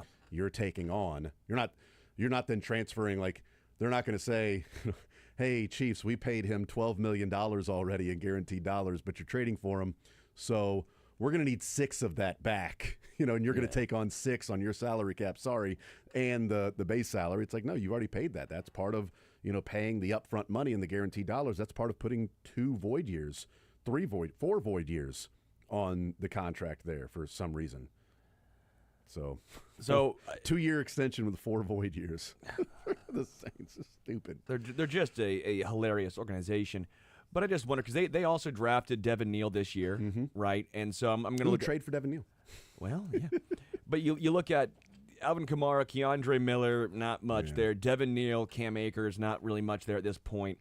So I would just wonder if they're looking to make Devin Neal. I mean, Keandre Miller's 23, right? That was a 3rd-round pick in 23. So you got a couple young guys. Yeah, but I think the team she's throwing out there are teams that are looking to acquire running back. No, I get that, but I'm looking to acquire and trade. And maybe I'm hung up because I just think Alvin Kamara would be so fun in this offense. See, I talking with Kent there, Pretty Ricky saying that the Miami Dolphins are the favorite to land Brian Robinson Jr.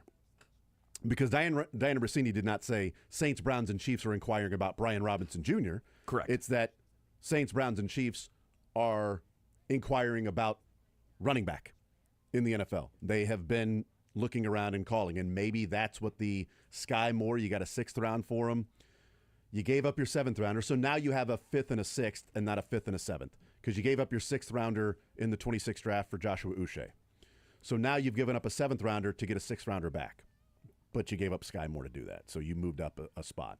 So now if you trade a 6th rounder for somebody, you're essentially just trading a 7th rounder because you were going to release Sky Moore anyway. Sure. So you're going to release Sky Moore and have a 7th round pick. Well, now if you trade your 6th rounder, then you're essentially trading what would have been a 7th rounder anyway for that guy, depending on who you go and get. So if the Miami Dolphins are the front runner for Brian Robinson Jr., I brought this name up with Kent Swanson. He brought it up first, but it was where I was going with it. I wrote it down just to prove that that's what I was going to talk with him about. It's that Jalen Wright with the Miami Dolphins. And Jalen Wright last year was a guy that, was talked about and discussed as, the Chiefs need a running back. And Isaiah Pacheco is going into year 3, 2 years left on his rookie deal. Do you draft a guy now and maybe that's the changeover? But you need some juice. You need somebody to go out and offer the big playability. And Jalen Wright is a guy that does that. And then Daniel Jeremiah had his pre-draft hour-long press conference that he has that conference call with everybody, and he brings up Jalen Wright and says the Chiefs. That's the connection. That's a team that, he would fit in well. You try to find these players that you look where, spots that they would match up and there would be that connection. And he said Jalen Wright and the Chiefs seem like that perfect connection for what he can do for what they want. Well, they had 2 picks late 4th round. They had pick number 131 and pick number 133. And at pick 88, running back Marshawn Lloyd went to the Packers. And no other running back went until you got all the way down to pick 120 in the 4th round. Chiefs are 11 picks away. No other running back taken. Dolphins are picking late 5th round. They trade a 3rd rounder in the 2025 draft to get a 4th rounder. Not even moving up, just to get the 4th rounder, and they take Jalen Wright. And here comes your running back rush. Here comes the run on running backs, because the Chiefs 11 picks away, 5 running backs win in those 11 picks. And that is Jalen Wright, and it's Bucky Irving, and it's Will Shipley, and it's Ray Davis, and it's Isaac Guerrero. There's few guys there with big playability, with top-end speed. I know a lot of people around here wanted Isaac Guerrero. I was one of those guys. I'm like, 49ers took him. Like, I would have liked to see the guy that ran like a 4.35 or whatever. And Jalen Wright ran a sub 4.4. But I wonder if the Chiefs are sitting there with pick number, 131. If Jalen Wright's on the board, do they have Jared Wiley? Do they have Jaden Hicks? Do they have Jared Wiley and Jalen Wright? Do they have Jalen Wright and Jaden Hicks? Do they have Bucky Irving? Maybe the Dolphins don't trade up for Jalen Wright and the Bucks take Jalen Wright. And now Bucky Irving from Oregon is available. And maybe they take him. We've seen the Brett Veach thing is that these are people we liked in the draft, people we scouted. Oh, now they're available? Well, let's go and sign them in free agency. Ooh, Jalen Moore, they liked him in the draft. Oh, you sign him in free agency. Like, you can just go on down the line and look at different players that the Chiefs bring in. And so, Tyquan Thornton was right there on the board when they traded back and eventually took Sky Moore. Now they've got Tyquan Thornton on their team. That might have been somebody they liked and scouted and thought, maybe we take Tyquan here. The value is there to trade back and keep collecting draft picks, and we'll throw numbers at a lot of different things. If Tyquan's there, 5 picks from now, we'll take him. Oh, wait, he's there 3 years from now. So they've got him. But we've seen that has been the MO of Brett Veach, is bringing in guys that they scouted and liked in the draft. Yeah. And he was a guy that was sort of connected in a way to the Chiefs, and running back was a need last year as well, going into the draft. They just didn't draft one. And then running back was a big need this year. And they waited to the 7th round to draft one. And maybe that's just how the board matched up, right? Well, the board didn't fall in our favor.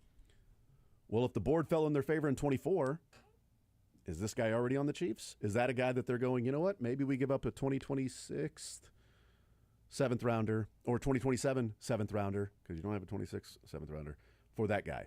It's just a matter of, are the Dolphins willing to move on from a guy that they gave up a 3rd rounder for the next year to go and draft? Sunk cost. Agreed. It's got more 2nd rounder, right? But it's a sunk cost. But end of the day, I always thought it was interesting that the Dolphins went out and brought in Jalen Wright when they already had Devon Achane. Yeah. I felt like their game was a little overlapping, although I think Devon was a little more explosive. I mean, Jalen Wright was the #1 athleticism coming out of his class. Yeah, he's 99th percentile. He is extremely impressive in that regard. Now, there's a bit of me that gets a little overly excited because of his upright running style. He wears 25, and the hair comes out of the back of the helmet. So, yeah, there is a little bit where I'm like, ooh, is that Jamal Charles? It ain't. I get it. But, you can't blame me if the butterflies in the stomach, start happening when you see him run. But he didn't get many opportunities in Miami last year. He got 13 carries, I think. He hasn't really been efficient in preseason this year. Although one of the things that people were talking about after the second preseason game was, did you see Jalen Wright step up and pick up that blitz and just stonewall that linebacker coming in on 3rd down? Okay, well, that'll play. If that's somebody that you're looking at as a development, part of his game, that he needs to do that. But I don't know. I brought it up with Kent Swanson just sort of joking in that he came out of Tennessee, and one of the reasons why Daniel Jeremiah connected with the Chiefs is Tennessee, he was a gap scheme, inside zone runner. Miami drafted him, and all they ran with him was outside zone. He never ran outside zone at Tennessee. So that's all they've used him in, is outside zone. Well, boy, if you could just find a team in the NFL that's gap scheme and inside zone. If you could just find a team, where could you possibly find a team at One Arrowhead Drive that runs gap scheme and inside zone that needs a home run hitter? So I don't know, maybe he's inefficient because he's being misused. Maybe he's inefficient because, well, that's not really his game. It's not what he has been doing. Should also point out that, as we talk about this, Jalen Wright did leave practice today. Yeah, he did. With an injury. An apparent injury. I know. It's so perfect, right? I mean, it's like, but, Jalen, get the hell off the field because we just traded you. Probably not the case, but still. Cameron Wolf tweeted out, Jalen Wright walked off practice field slowly with apparent injury, flanked by a trainer. A trainer had a 6. He was flanked by a trainer and now headed in a medical facility for more evaluation. I haven't seen if there is an update on that. It was an hour ago. Yeah, it was last hour. So, but just even again, I think that if he is healthy, I think that Wright, Pacheco, and Kareem make a really intriguing, three-headed approach there. But the Dolphins may be like, we're not trading this guy. What are you guys talking about? Yeah. We're bringing in Brian Robinson because we drafted Ollie Gordon because we're looking for more of a short yardage situation back. We're not going to give the ball to Devon Achane anymore in short yardage situations. We're going to give it to Ollie Gordon and then maybe Brian Robinson Jr. So now our running back room is Devon Achane, Jalen Wright, Brian Robinson Jr., and Ollie Gordon.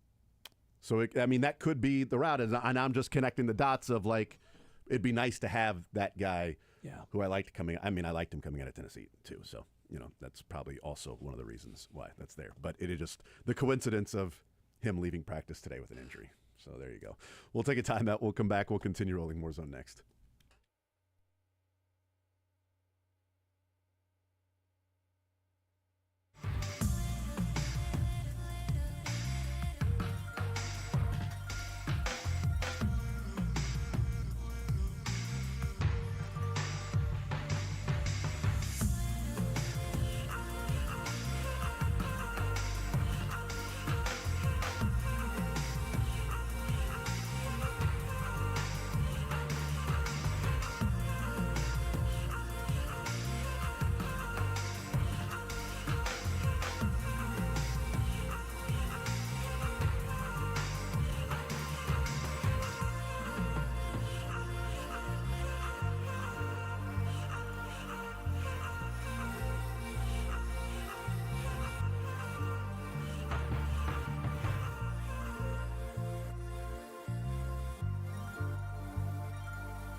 All right, we'll continue right here on Sports Radio 810 WHB. We'll talk with Brian Haney coming up at noon. Whoa. Lebo just walked in here and grabbed my nuts. Oh, Jesus.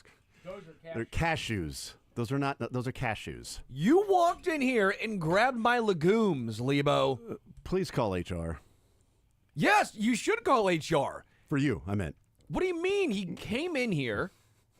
You better call an ambulance. For you. And got a handful.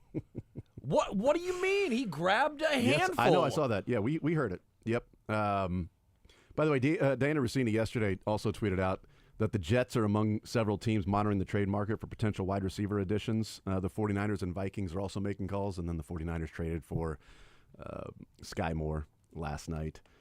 So yeah, she was right about that. We'll see if any running back trades come down today or not. Chiefs in action tomorrow with preseason game number 3. We'll talk with Brian Haney coming up at noon.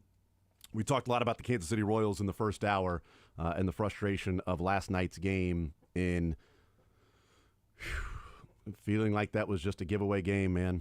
Just let that one get away. That one will sting and stay with you. A lot of different games along the season that you just forget about over the course of the year.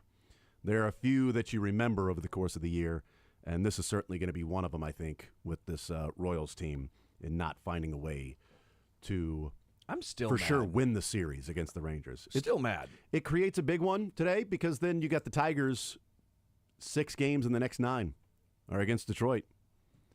It's a massive stretch of baseball for the Royals. You know, we talked about the 9-game stretch of whether or not the Royals would still be in wild card contention. Not, well, is this going to decide if they make the playoffs or not? Is this going to decide if they're still in it? And they went 6-3. I would have liked to see them go 7-2, but they went 6-3, so it showed that they were still in it. And, you know, they win the first 2 games against the Rangers, and you're feeling pretty good. And then last night, feeling pretty good throughout the game, and that one just gets away. And it's rough and unfortunate, and it sucks. And you're just going to have to live with it, come back the next day, and try to figure it out. So 913-912-4810. We'll talk some college football with Brian Haney coming up on the other side of the break. But Sky Moore traded to the San Francisco 49ers. With Rashee Rice not being suspended, I do wonder if there's 2 suspensions that created this opening for Sky Moore. One, Rashee Rice, as it stands right now, not being suspended for week 1. And 2, Demarcus Robinson being suspended for 3 games because of a DUI arrest. Yeah. So, Sky Moore with Rashee Rice, okay, there's probably not a spot here at the end of this roster at wide receiver. Oh, the 49ers have a spot open. You know, they've got a guy that is going to be suspended the first 3 weeks. Yeah. So, I don't know. They like former Chiefs, wide receivers. Yeah, we'll see if Kyle Shanahan can tap into Sky Moore. But it is best for all parties involved. Yes. Change of scenery. He was clearly in his head here. He's aware of the conversation around him.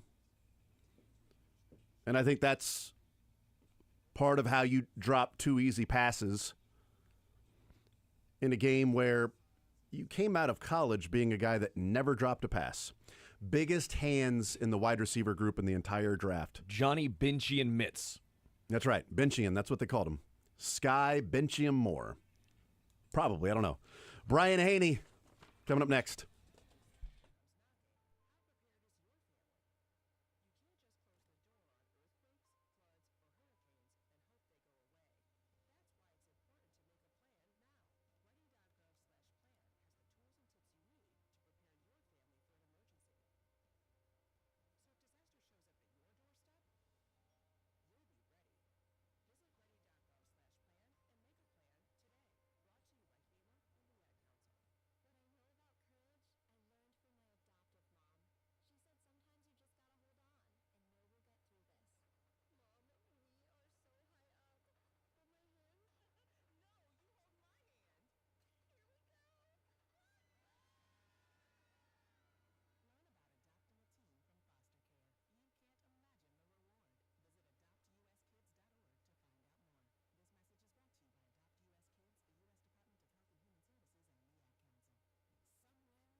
All right, welcome back here in the zone right here on Sports Radio 810 WHB. Jason Anderson with you, Sterling Holmes and the Drake heading up until 2 o'clock. An hour from now, we'll play a little sports or leisure.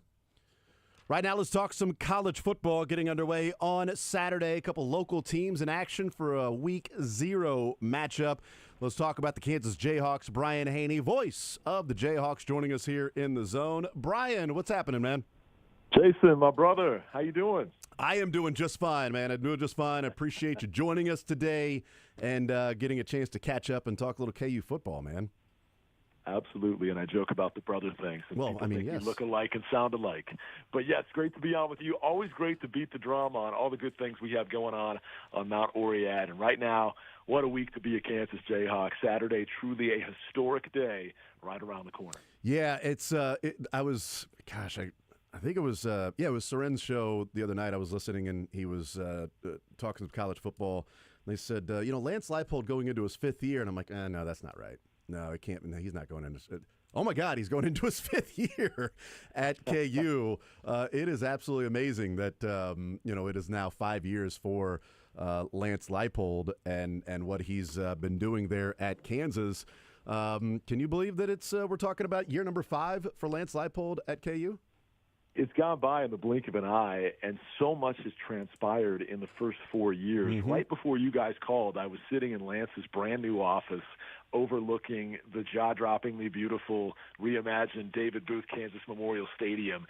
And to think about everything that has been built both on the field in terms of tangible team success and obviously on this side of campus with KU football in terms of the facilities and now the stadium and all of that in such a short window. It seems like that Jared Casey catch on a late Saturday night in Austin, Texas was just yesterday, and yet that set in motion belief amongst the fan base and donor base that we finally found our guy and that this one was going to stick and stay. This one was going to be the pick to click that got Kansas football back to not just relevance, but year in, year out, Big 12 contending team type play. And sure enough, very next year, we go to our first bowl game since Mangino's second to last season in 2008, our first bowl appearance in 14 years. A year after that, back-to-back bowl games. And while last season may have come up one win shy of a third consecutive bowl trip, we had a November to remember with 3 consecutive top 25 upsets, and that was a team that had to do it all away from home because of what was being built here in the 66045 zip code, and boy, is it a thing of beauty now. And so all of the having to move around last season, and obviously we were thrilled to be in Kansas City, home of our biggest alumni base, but any part of being temporarily displaced, the dividends are paying tenfold and then some when you set foot inside the new booth and you see the vision and the dream of Travis Goff and Chancellor Girard now coming to life, and it's just such an exciting time. We can't wait for Saturday night. Last week, one of the massive news about the donation from David Booth and $300 million, and, you want to talk about different alumni boosters across the country that get a lot of shine and people talk about a lot. I don't know that David Booth is one that comes to like Phil Knight immediately. People have Phil Knight, FedEx, and Memphis. You can start naming some of the people that people around the country talk about. But I think he certainly made a statement of being one of the most generous and supportive alumni that you'll find anywhere in the country.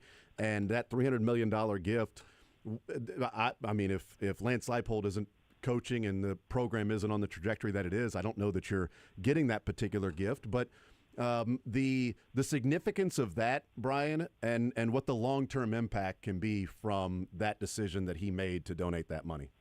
Yeah, no doubt. I mean, this isn't just generational generosity. This is all-time record-shattering generosity across the entire landscape. And so we are so thrilled and blessed by his love of KU and the way he continues to pour into the athletic department. And you're absolutely right, Jason, to say that it took consistent on-field success and a visionary leader atop the athletic department, too. Really perfect synergy and symmetry between the chancellor, who's very athletics department minded, and Doug Girard, a visionary leader like Travis Goff, who prioritized and emphasized football from day one, not just in finding the right head coach, but in equipping that coach with everything he needed in terms of resources and facilities to compete. Then the continuity of that coach deciding to stay when other schools with quote-unquote more tradition were trying to pilfer him away. The fact that he was able to reaffirm his commitment to Kansas, and Lance and Kelly want to be here for the long haul, I think all of that led to David Booth feeling comfortable with giving of this nature on an unprecedented level. And obviously there have been previous athletic directors, previous eras of coaching staffs that felt like they were on the precipice of some sort of stadium addition or some sort of movement toward fixing up a venue that was over 100 years old, but they never got it done because you didn't have that perfect alignment and great symmetry between Chancellor, AD, and head coach, and then just the consistent year in, year out success.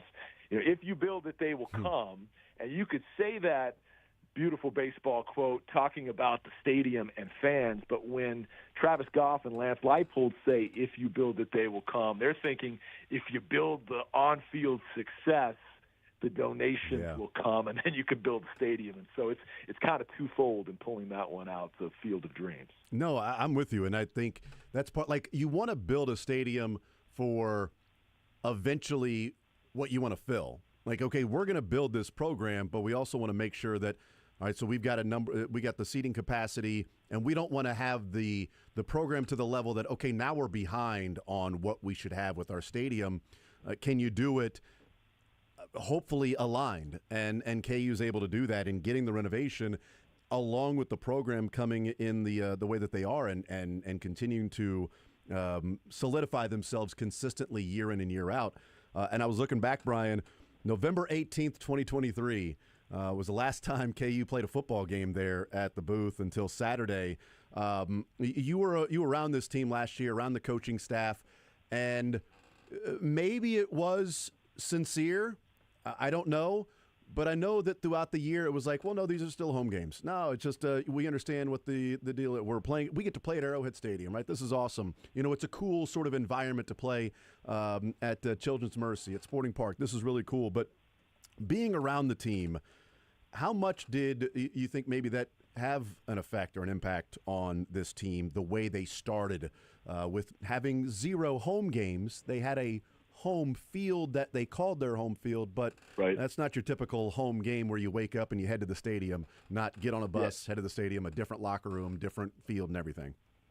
Great question, and it's certainly one that Lance, Travis, and myself have been asked many times, and you'll never hear excuses made from the head coach, that's for sure. And I would start by saying, as temporary fallback plans go when you can't play on your own campus, how many programs get to play at the home of the defending Super Bowl champions, right? No I mean, how special was that? And obviously Children's Mercy Park was a great venue for 2 games before it. And so if you were going to be displaced for a year, to get to go to those 2 fabulous facilities was a huge coup for Kansas.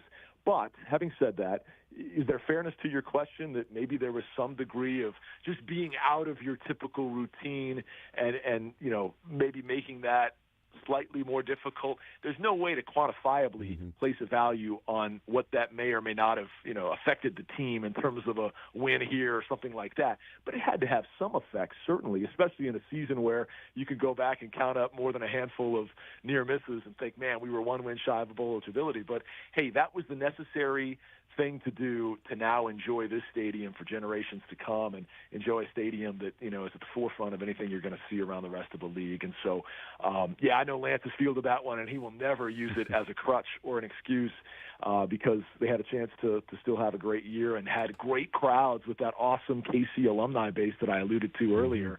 But good news is that's in the rearview mirror now. Yeah. We're full speed ahead in our new home. And truly, if you're lucky enough to be one of the 40,000-plus in the house on Saturday night, you will always remember where you were at the day that new stadium was unveiled. So you mentioned the 3 state top 25 wins in that October/November to remember. Finishing 4-2 after the rough 1-5 start. There's a full off season that happens, so it's tough to sort of look at 1 year to the next. And I know there's a changeover in roster, but can that end of the season, the way that they played, and tough one at Baylor to end it, but you put yourself in position to even have a chance against Baylor to be bowl eligible. Can that carry over into this year with a new group of players, new OC, the way that they ended the season last year?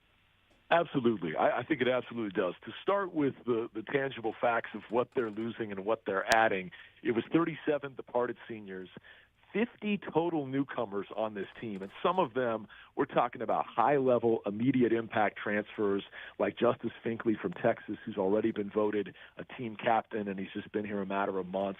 Emmanuel Henderson at receiver from Alabama will be the fastest vertical threat that Jalen Daniels has certainly had in 6 seasons here, maybe the best straight-on speed runner in the last 20-plus years of Kansas football. You've added some amazing pieces, but to your point about the guys that come back, I think absolutely they can build off that momentum, particularly at quarterback. I mean, it goes without saying it was a tough start to the year for Kansas's offense because you were breaking in a new offensive coordinator.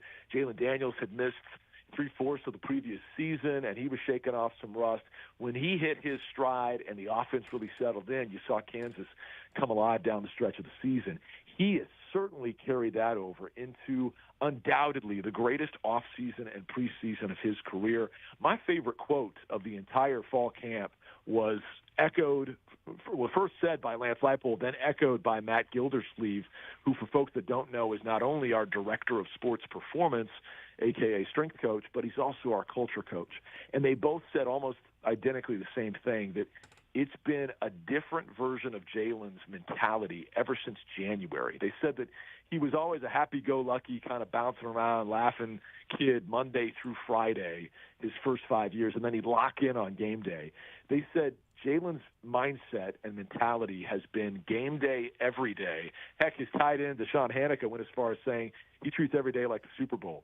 This guy's on a mission, and what's led to that mission is him showing up at 5 a.m. at the facility every morning, trying to outwork his teammates, trying to beat his coaches into the locker room, applying more want-to factor than ever before because he knows not many guys get 6 seasons, 6 cracks at it. This is his final one. This is the swan song. Last chance to carve out the final chapter of his legacy, but also prove to the NFL scouts that he's a guy who's durable, dependable, reliable, dynamic, and a difference maker. And we believe him to be all of those things after having a chance to play the full season a year ago.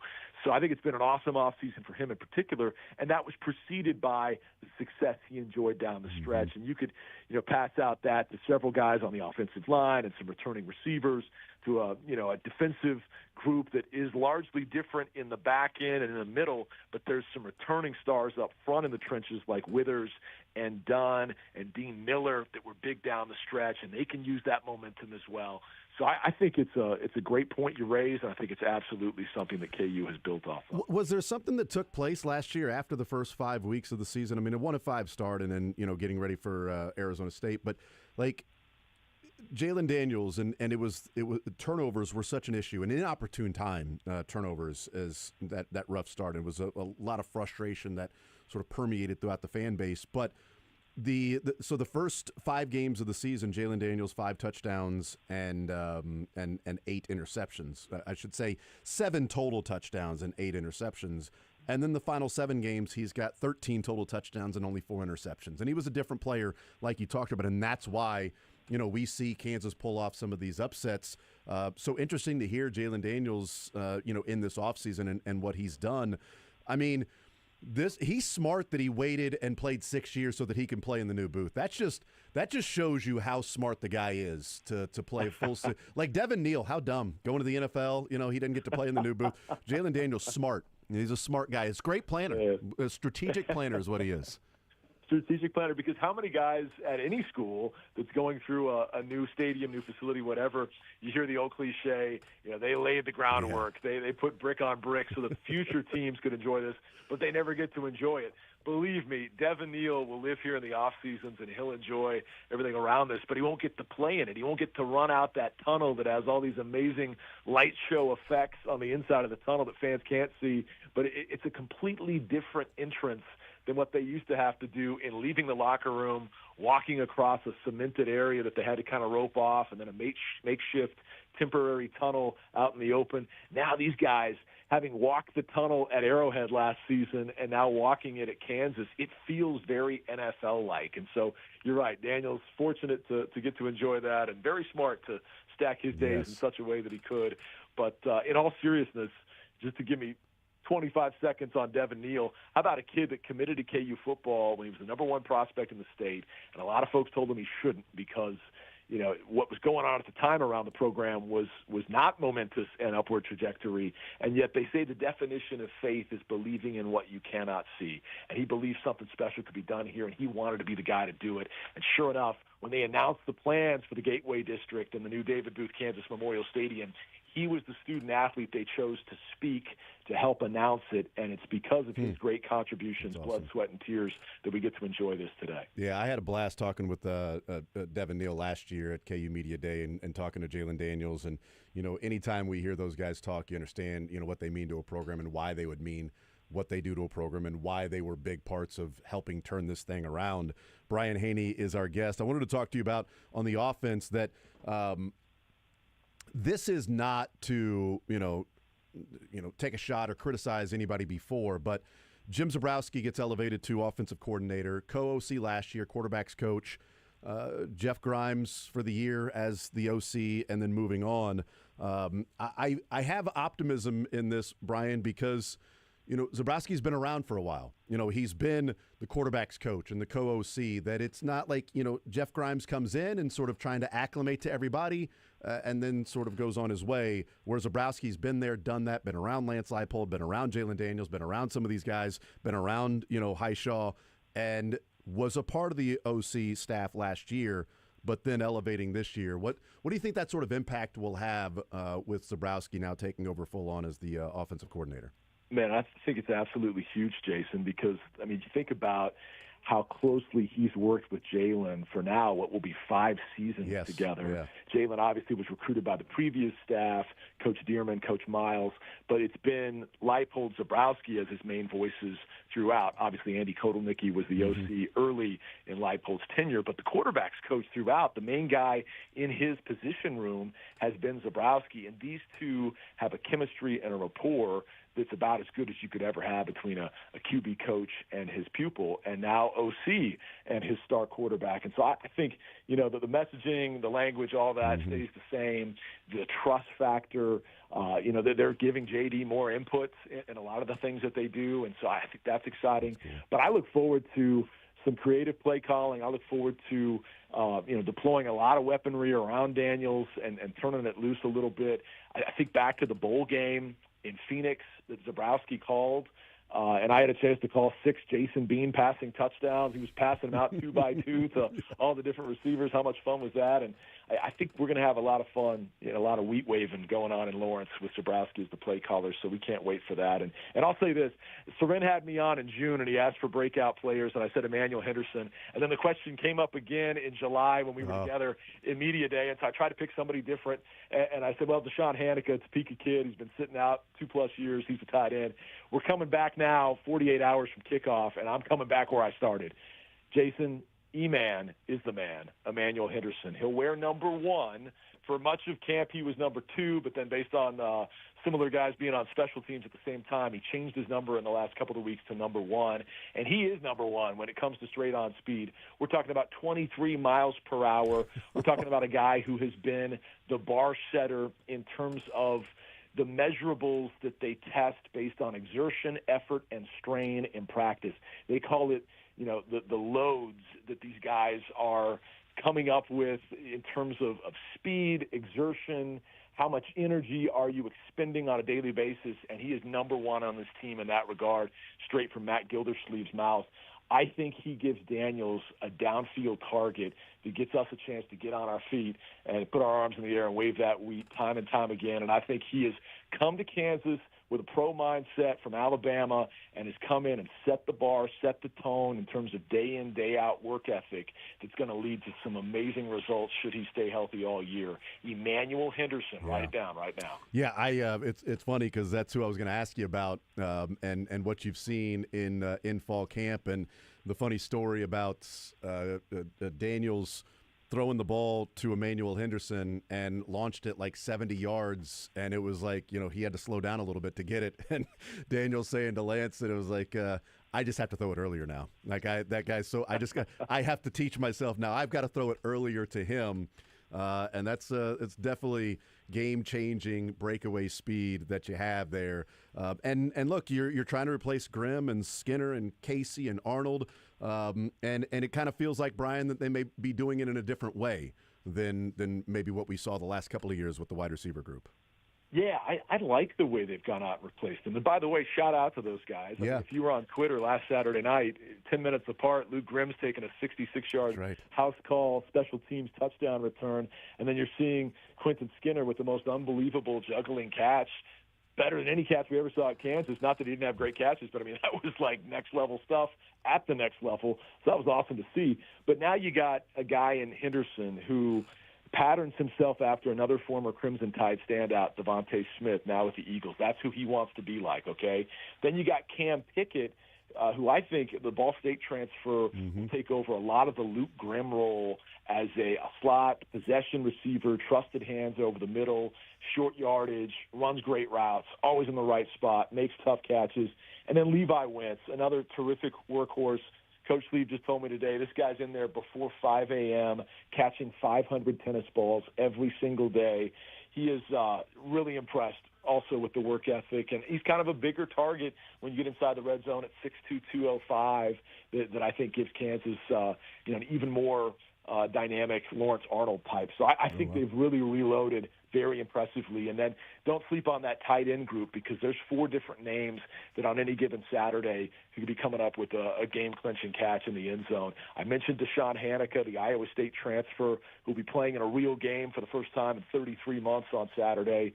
You've got Carson Brune and Bowden Gruen, who I think have both at different moments flashed great potential, one of which is a transfer from Rice and Gruen, and I think they really like Brune out of the Sioux Center, Iowa area. And then Leighton Cure was here a year ago. But look for them to get the tight ends involved maybe a little bit more in the passing game than what you saw a season ago, and plenty of options to go around when they do. So what are you going to do when Carson Brune catches the ball and then laterals it to Bowden Gruen? Probably the same thing I'm going to do when Finkley and Brinkley combine on a sack. That's a good point. Kamara meet in the middle as well. I'm just thinking my lucky stars that on defense with 2 Kamaras that they both pronounce it the same way, because if John went Kamara and Bengali went Kamara, imagine the potato, tomato tongue twisters we would have in the booth. Yeah, you would kill it though. I mean, you'd out of all the people, I would expect that you would get it right. Hey, Brian, last one real quick. The secondary is lost a couple of really good players. Is there somebody in the secondary that you think is ready to step in and take on a bigger role that can fill that void?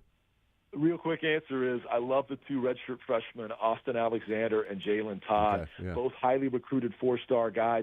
All they lack is experience, Jason. They could wind up being better than Kobe and Melo in time. Question is, how quickly can you grow them up? Love Lyric Rawls transferring in from Oklahoma State at safety. Mason Ellis is the second fastest kid on the team. And Taylor Davis has really emerged as a great leader at safety as well. So there's a quick look at the secondary. There you go. Brian Haney. Brian, appreciate the time. Enjoy Saturday. It should be a lot of fun. 5:30 on Fox and right here on Sports Radio 810 WHB and opening up the new booth. Thank you, sir. Appreciate it, man. Hey, anything for my brother from another mother, even though you cheer for the black and gold. Let's make sure we hook up on September the 6th, all right? 100%. Hey, I cheer for you, so it's all good, man. Thanks, buddy. Right. As do I with you. 100%. There's Brian Haney. He's the man. I think it was the 100-year anniversary of Sports Radio 810, and somebody came up to him and was talking to him about the show, the Zone, listening and stuff. He's like, "Yeah, I'm not Jason. I'm actually Brian Haney." I'm like, "Yeah, that's happened." Do you guys look alike? I mean, some have said, like, do you understand how good-looking we are? Look at Brian Haney, how good-looking he is. Look at me and how good-looking I am. I thought he was, but not you. Of course we look alike. Are you kidding me? Not you. Yeah. I could see it. Yeah, thank you. Lookers, right? I could see it. Am I right? Just a couple of lookers. Great voices.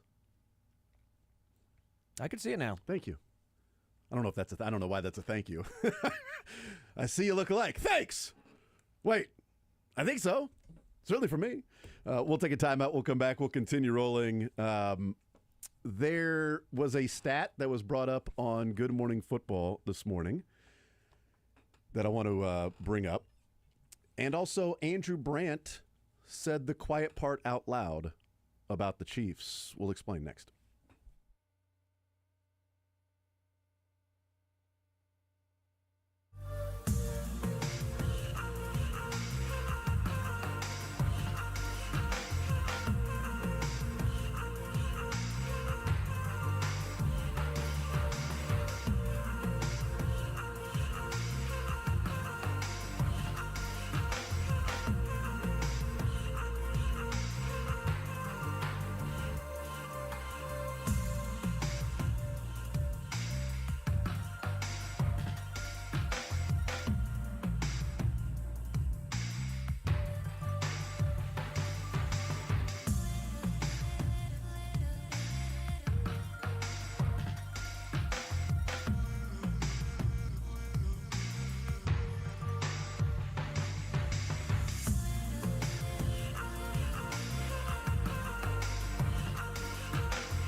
All right, we'll continue right here on Sports Radio 810 WHB. Sports or Leisure coming up in the 1 o'clock hour.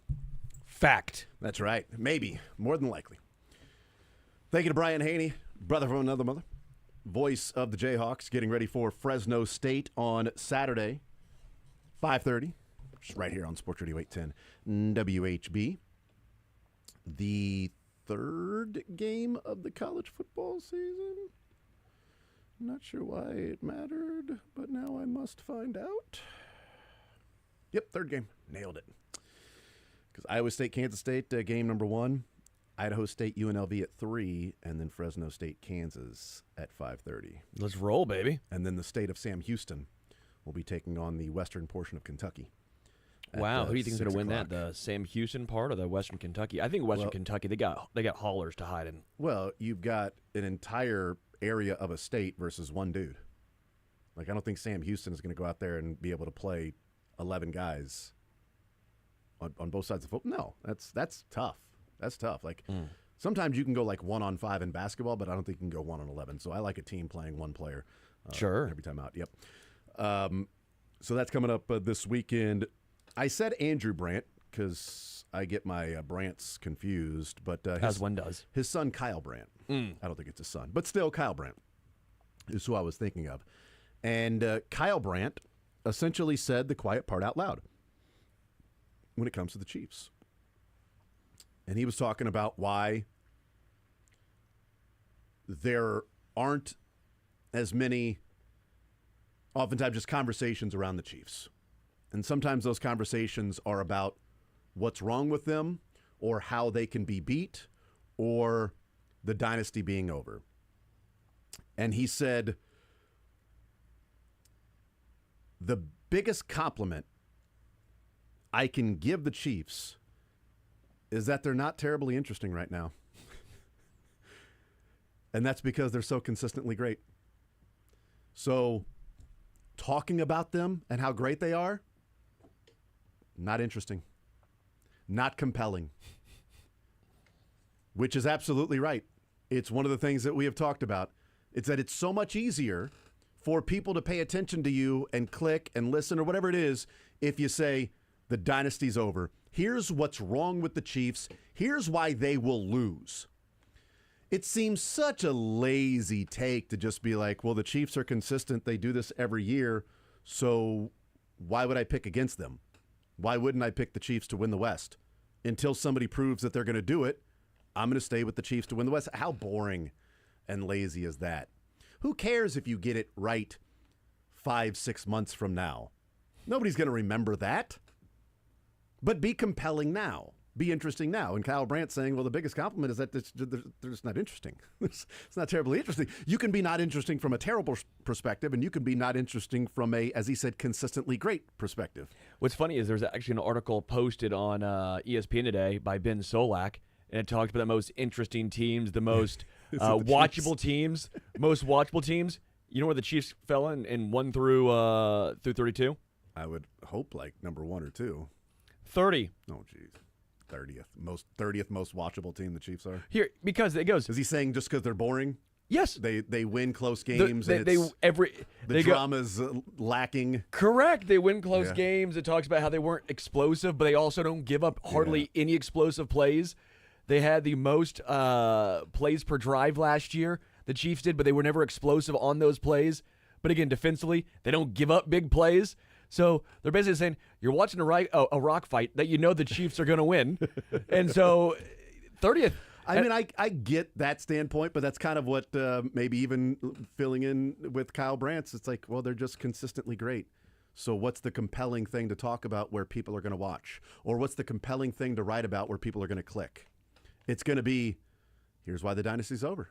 Yeah. Here's why they got pushed around and punked and embarrassed in the Super Bowl, and that just doesn't go away. You can't wash that away. Teams are going to see that. They're no longer intimidated by the Chiefs. It's like, didn't we do this after they lost to the Bucs? Like we had some of the same conversations that the Chiefs dynasty and the inevitability of the Chiefs is over. Well, I guess at that point, the dynasty hadn't started yet. That was just like the beginning. Was it Ichiro? Ichiro at the expired. But yeah, that happened once already got renewed. when the Bucks beat the Chiefs, and then I just never understand the. No, but I mean, there's the quiet part out loud. Yeah. There's the why we don't, because it's not really interesting, and we need people to listen to what's interesting. And saying the Chiefs are great every year and they're going to win the West again and be there at the end in the AFC Championship game in the Super Bowl, people don't want to hear that. 31 of the You don't want to hear that, Skylar. You don't want to hear that. You want to hear that the Chiefs are done. Well, because then it means your team has a chance. 100%. That's what it is. That's even if the Eagles start going on a run, especially in the NFC, they're going to start becoming hated too. Yeah. One, because it's Philly, but two, because people hate successful teams because what does it do? There has to be a reason why your team isn't winning, and then it's no fun because then it thinks that you have no chance for your team heading into a season which is bleak and despair. I mean, we've been there as Chiefs fans. We've been there. Hopefully the Patriots dynasty is done, right? Oh, yeah, tell me why the Pats are done now. But by the way, great point. We loved hearing from the Pats. Yeah. We're done. But I even feel for more of the AFC teams because there was no 6-season window even between the Patriots dynasty and the Chiefs. It went one directly into the other. So if you were one of 14 other teams in the AFC, you're here going, oh my gosh, we thought finally when New England was done, we would have our chance. And then the Chiefs said, not so fast, pal. Immediately took the reins. This was a stat that they brought out this morning on Good Morning Football, and I want to see if you can name this quarterback. So the first quarterback is obviously Patrick Mahomes. 17 wins in the postseason. 5 different 10-point comebacks in the postseason. Sure. A 3-2 Super Bowl record and 46 touchdowns in his Super Bowl career, or his postseason career. This quarterback has 15 wins to Mahomes' 17. 2 10-point comebacks to Mahomes' 5, an 0-1 Super Bowl record to Mahomes' 3-2 Super Bowl record, and 46 touchdown passes. That quarterback, that's 0-1. 0-1. 2 10-point. Give me a 15 second. wins. Give me a second. 0-1. 46 touchdowns. Is it a current player? Yes. Okay. Yes, current player. Because at first I was thinking like, well, Russell Wilson won. You have to knock off the ones that won. It's not Joe Burrow. He is 0-1, but I can't imagine they've won. He's won 15 playoff games. No, he hasn't. So it's not Joe Burrow. Josh has never played in a Super Bowl. Lamar's never played in a Super Bowl. Matt Stafford has won one. Jared Goff. Not bad because he is 0-1. 0-1. That's not bad. That's not a bad guess. You actually named 3 of them. It's Josh Allen, Joe Burrow, Lamar Jackson, and Justin Herbert combined. Oh. 15 wins to Mahomes' 17. 2 different 10-point comebacks to Mahomes' 5.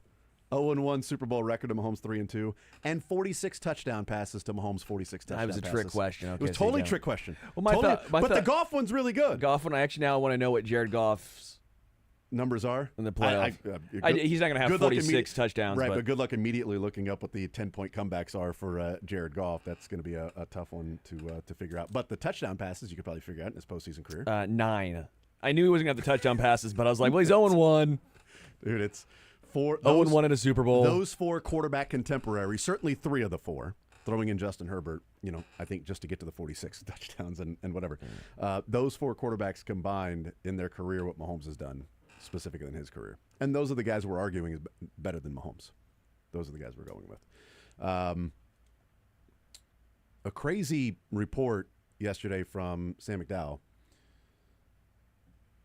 in the Kansas City Star. Yeah. And that is the bullet that was fired into the office of Andy Reid. Happened in May of 24, so it has been kept a secret, or at least hasn't got out. I don't know how much it was trying to be kept a secret, but we're just people not talking. Garrick Dieter this morning on A New Day said, yeah, I knew about that when it happened, but, loose lips. Somebody needs to stop talking. Somebody needs to shut up. But it's really, it's a criminal investigation because there were people present in the building. There were 3 shots that were fired, one into Andy Reid's office that was lodged into the wall 15 feet from where he was sitting, one into the 3rd floor, and another one into an air conditioning unit. Yeah. I mean, his office faces north. I-70 is north. That's my first thought was like a drive-by. We saw that the lady got shot at Kaufman watching the game because somebody was driving by on I-70 and fired a gun. Oh, I don't remember that. I mean, for the bullets to be that sort of scattered, I mean, you can be like 1 inch off one way or another if you're that far away, and it would create that big of a distance between those three, as opposed to I'm pointing way up here to the third floor, way over here to a air conditioning unit, and right over here to Andy Reid's. I like this. Ballistic office. Testings with Jason. I'm just saying, like, it seems incredibly random that it was not like, I mean, I know that there are the memes out there and the pictures of Sean McDermott and Kyle Shanahan and but who's Josh Allen. And, I hate dumbasses that do stuff like I hate criminals, man. I hate people that do this. Right. It's absurd. Yeah. It's incredibly scary. He now has bulletproof glass, which is good. I think maybe that entire glass should be bulletproof glass. I would guess that they did it for everybody, not just Andy Reid. Like, Andy, we're going to give you bulletproof glass. Nobody else gets it. But yeah, scary situation there. That's my first thought, is just, the way it faces. You got the highway there. We've seen that before. Unfortunately, we've seen that before. We'll take a timeout. We'll come back, and we're going to talk with Kevin Timmons. We're going to talk with him. He is in Ireland.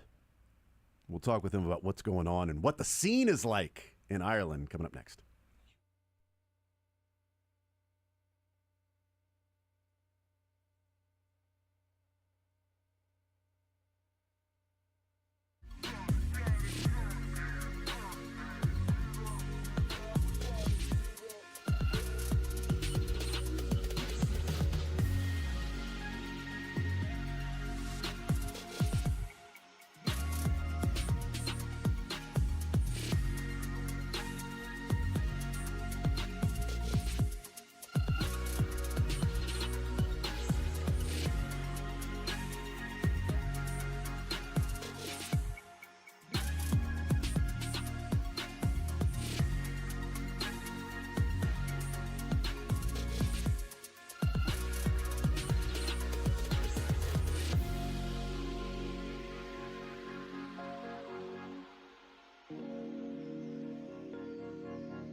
All right, we got Sports or Leisure coming up in the 1 o'clock hour. Leisure. But right now, let's talk with Kevin Timmons. He is there in Ireland right now. Kevin, where are you at? Just in case like somebody is driving around Dublin right now, where are you at currently? In Ireland, well, I tell you, there may be as many as 24,000 K-State fans here in Dublin. There's some mixed signals as to how many are here. There's 51,700 seats in the stadium. I'd say there's probably maybe 2 out of 3 seem like they're K-State on the streets right now. But I'm at O'Shea's. I'm at O'Shea's Merchant on the river right now. O'Shea's. That's perfect. I mean, if you're going to be in Dublin, you probably got to go to a place called O'Shea's. Are you going by Kevin O'Timmons while you're there? Kevin O'Timmons? Well, funny thing, we got off the plane on Tuesday, went to Guinness, and then stopped in at O'Shea's before we did another whiskey tour. And I wish Sterling was with me on this one. Yeah, I would love to be there, Kevin. Met the owner, and the owner was here. It's a giant bar. It's massive. They put us all the way in the back because it's so loud in the front. But they'll have live entertainment starting here in a few minutes. Oh wow! Nice. But it's right across. This is amazing from the Brazen Head Holstery. This is the oldest bar in Ireland. And on the sign, it says it started in 1198. What? Wow. 11. So wrap your head around that. 11. Nick and Jake's, the Peanut. I mean, wrap your head around 1198. Yeah, Nick and Jake's didn't come around until at least 1300. Yeah. Thank you. I mean, you think they cleaned the kegs? You think it's the same line from 1198? You think there's it's fine, it's good. Well, I'll tell you something. We had dinner there. So that night we had dinner. We came over here for cocktails and then went over there for dinner. And it was just an amazing experience. Both places, the entire town is just amazing. There's a pub on every corner. And we're so excited to be here. Kevin, is the O'Shea's Merchant, is that where the K-State sort of rallying point will be, where there'll be a lot of purple and emo will be heading to O'Shea's? Is that sort of a spot where people will be collecting? Well, there's a lot of K-Staters here. There's a few Iowa Staters here. Up in the front, it's kind of packed. But I'll tell you, Jason, the pep rally is tomorrow at 3:30. And I'll just give you a couple stats here. The weather is going to be a bit chilly tomorrow. It's going to be 20 degrees. And with that, you're going to need a sweatshirt on. Yeah.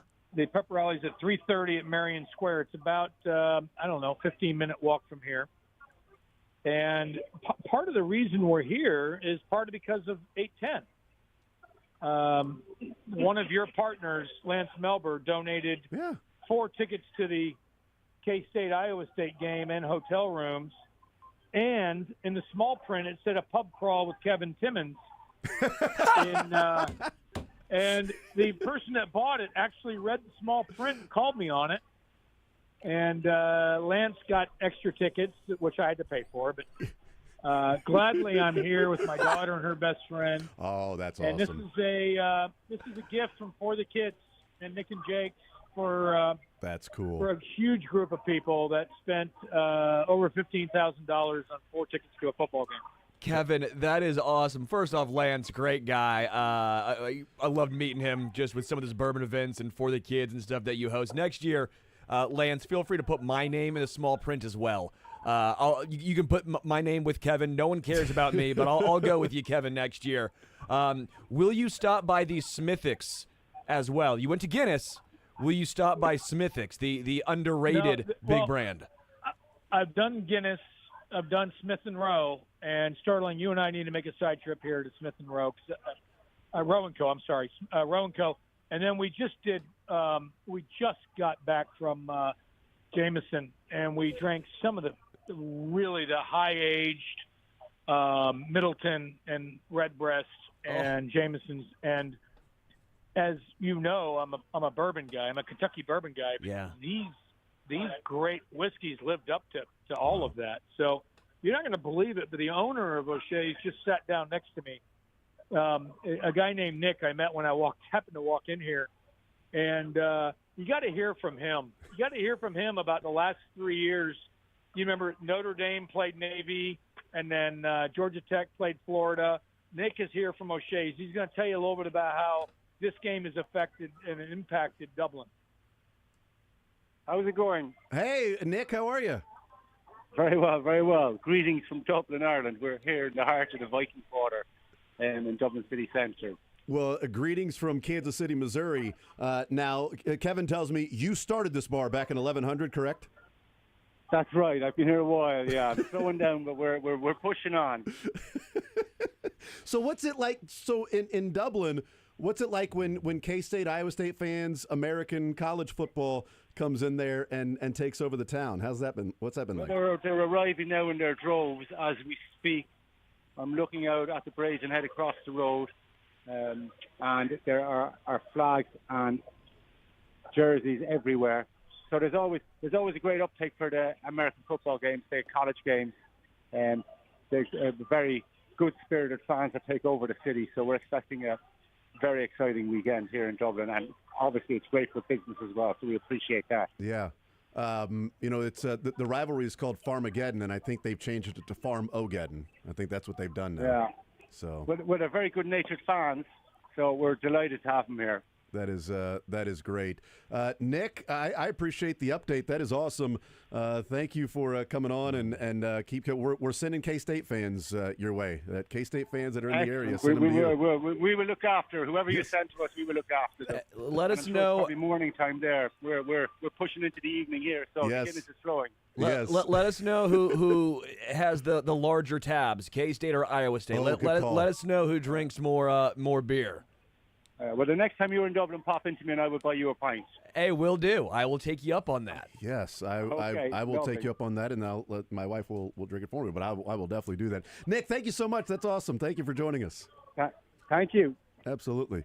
I'm telling you, it doesn't get better than Nick. That's great. That's great. We asked him. He's got to keep track of who's got the higher tab. Is it K-State fans or Iowa State fans? The higher tab there at the at that establishment. I love that, Jake.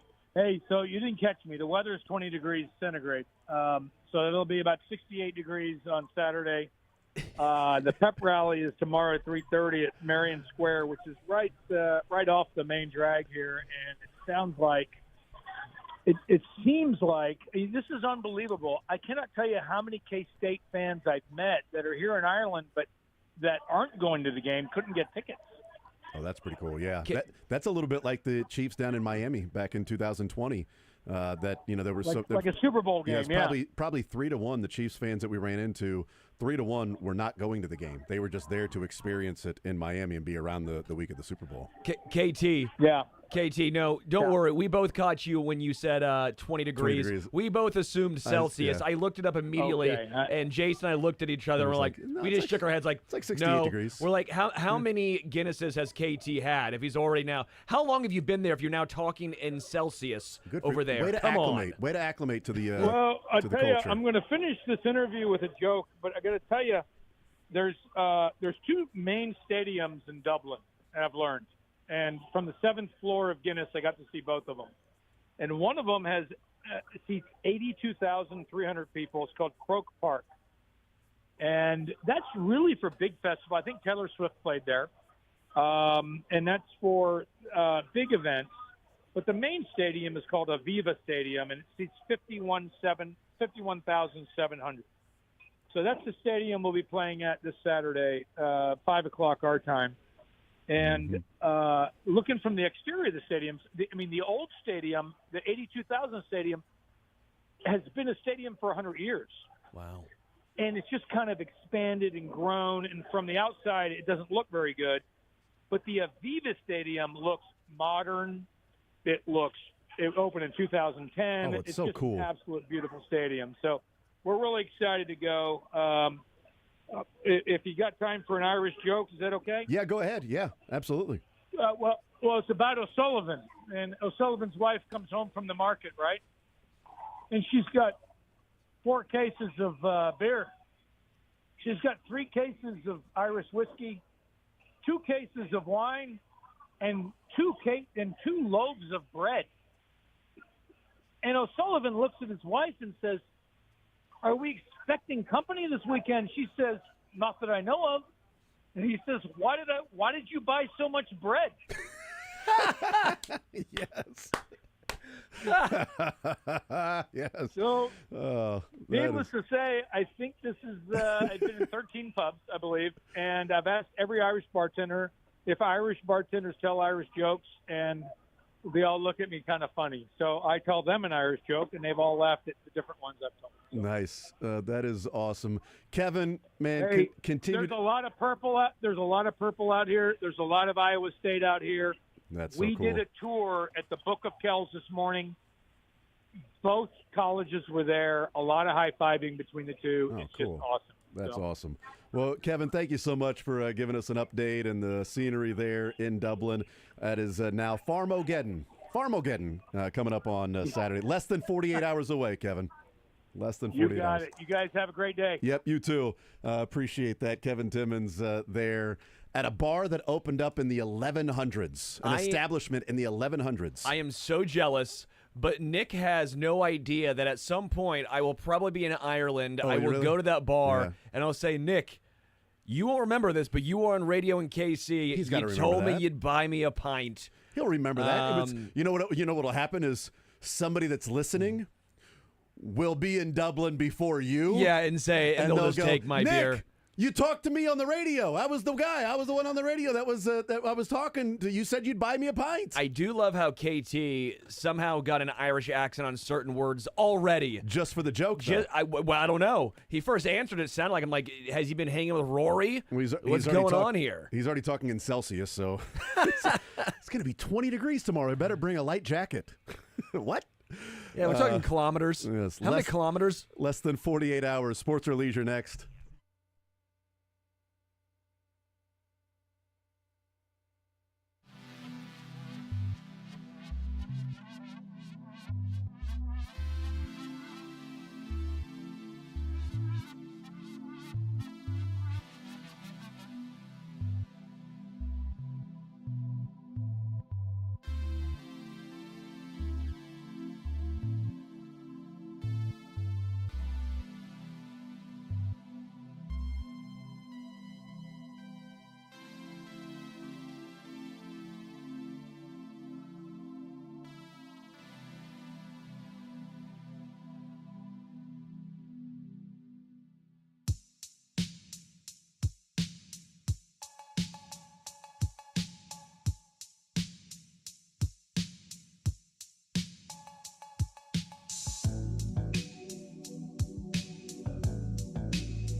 Yeah, let's play some sports or leisure. 913-3810-810 is the phone number to play. 913-3810-810 to play a little sports or leisure today.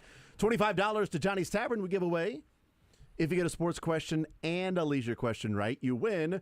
Either of them wrong, you do lose, but the question is out there available for someone to call in and request. If you know the answer to it, that's how we play. We give out the right answer when it has been answered correctly, or we have simply run out of time to play. 913-3810-810, $25. Johnny's Tavern is yours if you win in sports or leisure.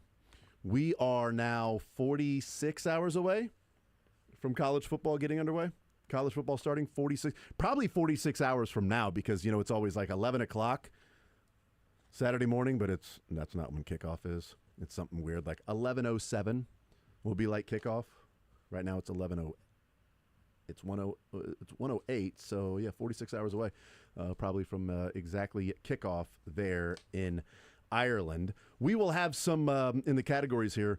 We got a few college football questions, a couple of each from the local schools. And then the category on the Chiefs side today is go UDFA yourself. Oh, okay? Wow. We brought strong. Yes, go UDFA yourself.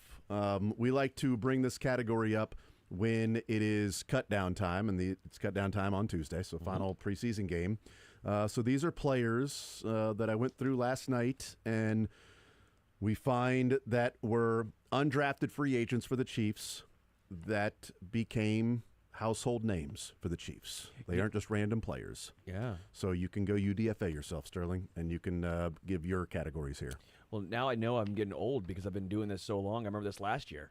Oh, yeah. No, we had, I know. We had a collection of players last year. Now we have a collection of players this year I like that I went through fun. last night. Yep. It's fun. So go UDFA yourself and give us the leisure. I'll think about it. We'll do riddles. I like keeping riddles in there. We'll do riddles, history/geography. Okay. So it's all history kind of, but some, I guess, geography technically in there as well. And then I have two new ones. I'm trying to figure. We'll do. I want to try this one. It might suck. It'll probably suck, and I can change it if we need to. But I've wanted to do this.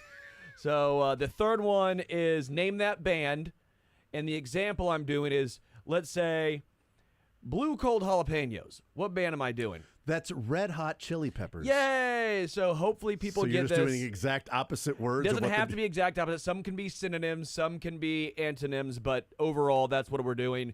Okay. And if it's too hard, I'll try my best to make it a hint for you guys. But I thought it sounded kind of fun. I tried being creative with this one. So name that band, me being stupid edition. Okay. All right. So get inside the brain of me and think of what I'm thinking. So it's like Off Kilter. No, it's NSYNC. Did I just give one away? No, I didn't, but that'd be a good one, yeah. Sorry. Good luck, people, with that particular And if it category. sucks, I'll do a different one. You know, we'll try it. You know what? You got to try things. I wanted to try things. You just got to try things. 913-3-810-810. I am ready to play. Sterling, you good to go? Sure, why not? Drake, you ready to play? I know he's answering phones right now and everything. He's answering the phone. See, there you now go. I am. But now he's ready to play. Yes. That means he's ready to play. That means contestants are ready to play as well. 913-3-810-810. To the phone lines we go when we bring in John first up on Sports Radio 810 WHB. John, sports or leisure? Oh, let's start with sports today. All right. You want some college football, or do you want to go UDFA yourself? Probably college football. And is it like any local schools, or do you divide it by, select teams? Or no, KU, MU, and K-State. We've got a couple of questions with each. Yeah, KU would be great. Okay, let's start with this one. Devin Neal, an amazing season / career. Whose career record, did Devin Neal break last year for rushing yards and touchdowns? I'm just going to go quick here. Tony Sands. It is not Tony Sands. What if you John. didn't go quick? What if I did less quick, you mean? Yeah. I have no idea. You took your time. That's not some sort of a hint. I can tell you that. No, it's not. It's not some dude named Les. But you're just sitting here going, I'll go quick. But I appreciate John. Like it's a timely manner. He's got things that he's got to do. So confident. Are you busy? No, not at all. But I don't. I think you all probably have tons of callers here. But if you're going to give me more time to think, I'm really having a hard time thinking right now because Tony Sands was like the guy on top of my list, but yeah. Goodness gracious, relatively. I mean, era. I mean, break it. I'd say since the. I mean, I don't want to give it away. There's a couple of hints that I could give that I think would be easy hints, but I also don't want to do that either. Let's see. Oh. Okay, the only other person I can think of is June Henley. But so that'll be final answer. Okay. Then I won't take any more. No, you're good. June Henley is it? correct. Yes, June Henley is correct. Oh. I figured if I said like mid '90s that it might be like, all right, well that was the man, with Glenn Mason. July type of T-shirt. Oh, is that right? June Henley. I just remembered him from his great NFL career. So. 100%. All right, on to leisure with Sterling. We have that Name That Band dumb one that I created, the history/geography and riddles. Or drafted by the Chiefs, would have been a giveaway too. For how about history/geography? Okay, history/geography. What is the river that goes through the Grand Canyon? The river that goes through the Grand. I mean, my first thought, I'm thinking out loud, is Colorado, but. Sure. But I'll go with that, Colorado River. Think out loud. It's the Colorado. Might as well do that, man. I always like that. That's a good question. Yeah. I reheard it in trivia. I did trivia on Tuesday. Oh, good for you. At Chicken and Pickle. We got third. My team got third. Oh, about time. We got to pick the category for next week. Oh, wow. So finishing third, your prize is to pick the category? There was like 40 teams that are in it. It was packed. It was the most packed trivia I've ever done in my entire life. So what does first place get? Like $50. What does second place get? $50. Third place gets to pick a category? Gets to pick the category. And we only had 4 people on our team. Sounds like a pretty steep drop-off if you ask me. Luckily, it was science questions. We have an engineer on our team, and it was music questions. We have me on the team. It set up beautiful for us. Somehow you only finished third, though. John, we'll put you on hold. Congratulations, sir. Well done. See? Thank you, guys, very much. Yes, sir. 913-381-810 is the phone number. 913-381-810. Only finished third. Interesting. And you're bragging about that. Out of 40 teams? Oh, cool. They had teams of 12 people on their team. We had 4. No, we did a great job. You weren't even the first runner-up. Let's go to Tim next up on Sports Radio 810. Tim, sports or leisure? What side do you want to start with? Let's do leisure, please. All right. Name that band, history, geography, or riddles. Name that band. All right. Tim, how difficult of a one do you want to go? The hardest one on your list. Yes. No, I'm kidding, of course. Oh. Okay, well. Maybe moderate. Moderate? Okay. You a classic rock guy, Tim? Oh my God, how pretty many good, right? Ask him? Yeah, pretty much. What band did you play in, Tim? He'll ask you a question about that. Okay, Shallow. The Doobie Brothers. Shallow Fuchsia. Oh gosh. Deep Purple. Yeah, Deep Purple. Deep Purple. Shallow Fuchsia. See, it's not that hard, but it's pretty dumb. But yeah, Shallow Fuchsia. Yes, well, I had to make sure because some. Now I have to come up with a song. Is this Shallow Fuchsia? I love Smoke Deep on the Purple. water. Well, and Highway Star is my favorite song by you. Deep Purple. They got a lot of bangers. Yeah. Big Deep Purple guy. Good for Who you. was it? It was the singer from. Was it Rainbow? Sure. Yeah. Not Dio, but. What, the singer from Rainbow went to Deep Purple, so what happened? So then Rainbow just lost a color? All right, on to the sports side while you go and think about that. We got some college football questions of the local team variety. We also have go UDFA yourself. Would you expand the local teams to Nebraska, perhaps? I did not expand to Nebraska. I know. I figured you wouldn't. Yeah, I did not do that. That's fair. Let's go UDFA. Okay. Yeah, UDFA. All right. Let's go with this one. An undrafted free agent out. I remember now. Ian Gillan was also in Black Sabbath for a while. That's cool. what it was. There we go. There you go. An undrafted free agent out of Middle Tennessee by the Cowboys. Chiefs made a late preseason trade to acquire this player. He finally got his shot later in his rookie year because the Chiefs needed any help they could get in the secondary. He helped the Chiefs win their first Super Bowl in 50 years. He'd earn a lucrative contract with a different team now this year on his third team in the NFL. Oh, that's not Thorny, huh? Gosh. This I'll know for sure when I get it wrong. Right after you hang up on me. I'll know it right after I get it wrong. I'll be able to get it It right. happens that way. I did that one other time as well. Yeah. It was, in fact, it was the Mike Sweeney thing, I think it was. Oh, yeah. The answer would have been one of the correct choices. Yeah. But anyway, that's last month. Okay. Yeah. Is undrafted? Murfreesboro, Tennessee. I know that much. That is where Middle Tennessee is correct. That's where he played his college ball before signing with the Cowboys as an undrafted free agent Parker Anger being traded to the Chiefs right before cutdown day. Parker Anger. For Parker Anger. Yep, which would anger Cowboys fans when they found out how good of a player this guy ended up being in his 4 years with the Chiefs. I know, 4 years. So, golly. Got cooked by Seattle in his first game, and I think everyone was like, "What?" Oh, gosh! Now I can see him. Number 38. Wait, what's this? Oh, God! Wait, was he? He was 38 for the team last year, I think. For the 49ers? No, the team he played with. Oh, no, never mind. I think he's thinking of a different guy. Yeah, he's thinking of 30. Yeah. Don't think of Snead. Yeah, it's not Snead. Because it's not Snead. Sorry, I'm navigating. Last year, I think. I'm navigating Costco as we speak as well. Anyway. Ask someone. Ask them. Can I phone a friend? Well, yeah, he wasn't 38. He was 35. I'll tell you that much. You can walk. That'll be the last 10. Last 10. 35 for the Chiefs. Number 7, I believe, for the Niners. Yeah. Watson? No, number 7. Oh God, this is really going to piss me off when I get it wrong. Oh, probably can't say that. You can say it. You already did, man. And Drake's now pissed off that you said it. So. Geez. All right, throw a dart. What do you think? Traded to the Chiefs.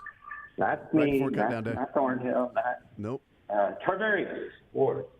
Yeah. Yeah, Tarvarius Ward is correct. Well done. Well done. Did you ask somebody at Costco? I actually did not. Oh, nice. I'm in a restroom now. It's awkward to do that, The guy next to you in the urinal. Hey, man, who was 35? It's Tarvarius Ward, man. How do you not know this? Are you on hold too? So am I. The trough at Nebraska games in Lincoln. I came to the stall so I could wait on hold, and I'm here at Costco trying to navigate it myself. Tim, we'll put you on hold, get your information. Congratulations, sir. There you go. Charvarius Ward was the correct answer. Mooney. Yes, that's right, Lil Mooney. It was not Snead, and it was not Thornhill. That was great. There you go. 913-381-810. Let's go to Avery next up on Sports Radio 810 WHB. Avery, sports or leisure, what side would you like to start with? I'll do what is Sterling thinking about? Oh, yeah. Thanks, Avery. Name that band. Stupid Sterling edition. Who are Illumini Mike? Oh, my God. Illumini? Is that a word? Aluminum, but you got to have a Y to make it work. Why? And then what's the second word? Mike? Yeah, just a random name. Like M-I-K-E? Yeah, M-I-K-E. Could be Bill. Could even be Avery. Could be Jason. So it's like a metal and then a name? Yeah.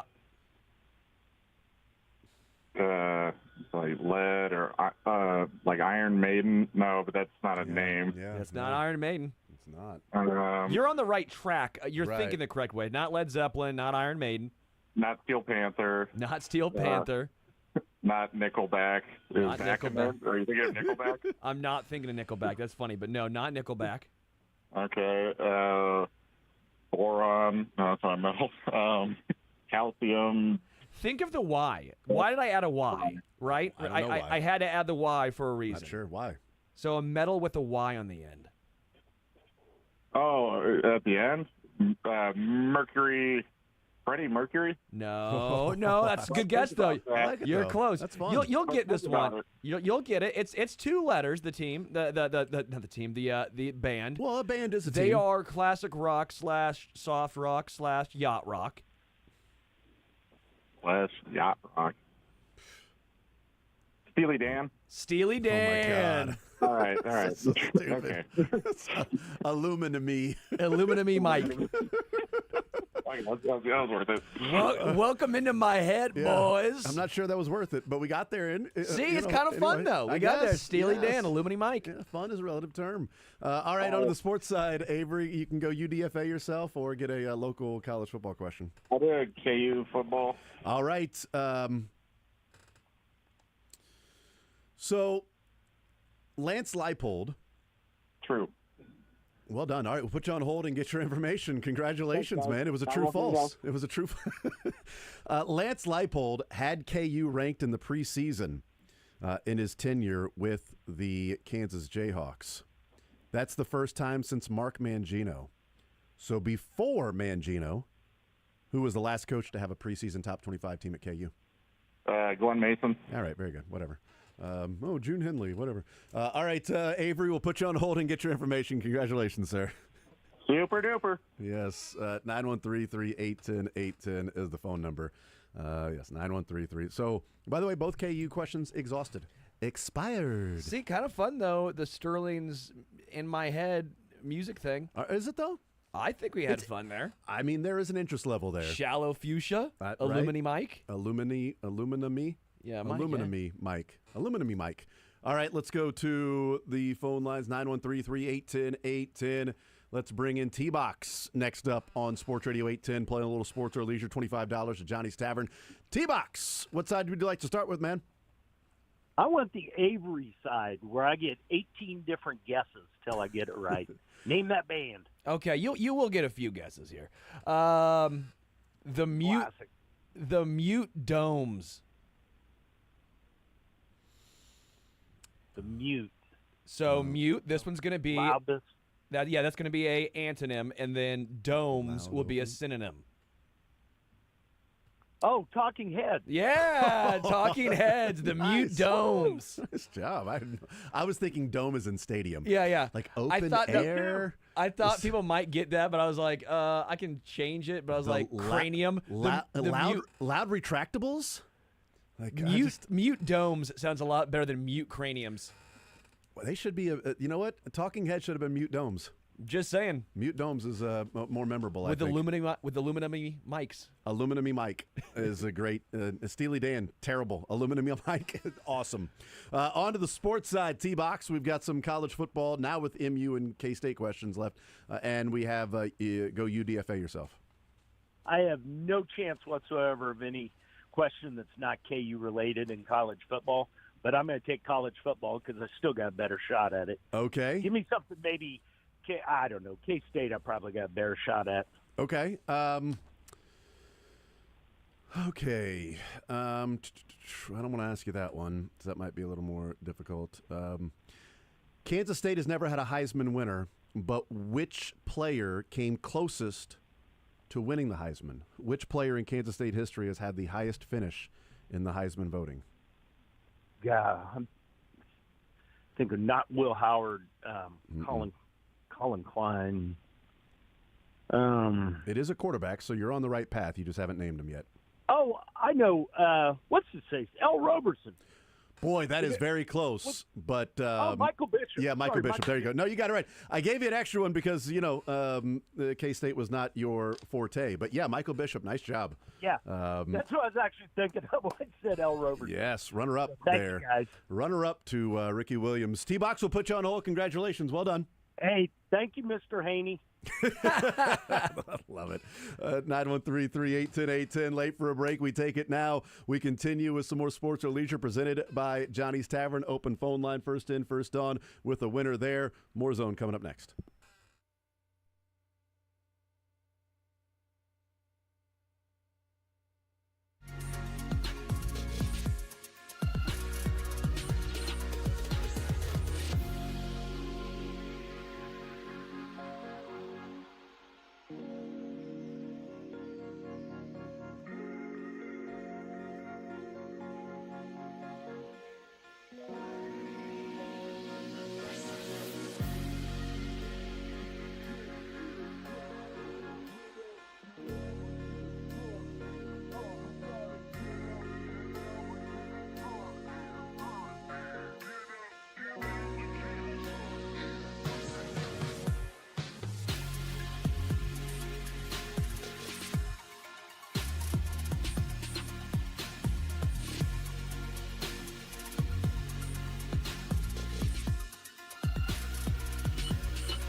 All right, we'll continue right here on Sports Radio 810 WHB. Jason Anderson with you, Sterling Holmes and the Drake heading up until 2 o'clock. Playing some sports or leisure. Presented by Johnny's Tavern. $25 we give away to Johnny's Tavern. If you get a sports question and a leisure question right, you win. Either of them wrong, you lose.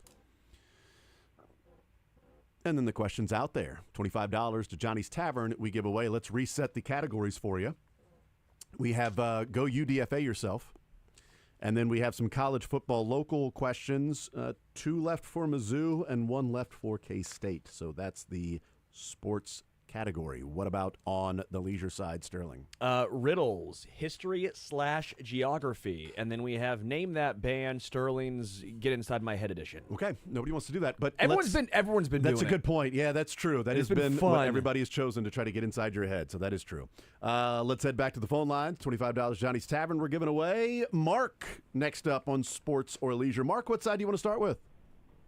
Let's go ahead and start with leisure, and go ahead and hit me with history and geography. Let's get nuts. Right, let's get crazy, dude.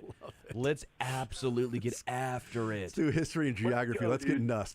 Yo, who was the explorer who left Puerto Rico seeking the coast of Florida while looking for the Fountain of Youth? Dora. Oh, jeez. I picked a bad one.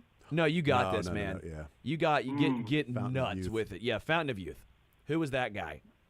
It wasn't the Earl of Sandwich. I believe he was an explorer as well. It was not the Earl of Sandwich. No, correct.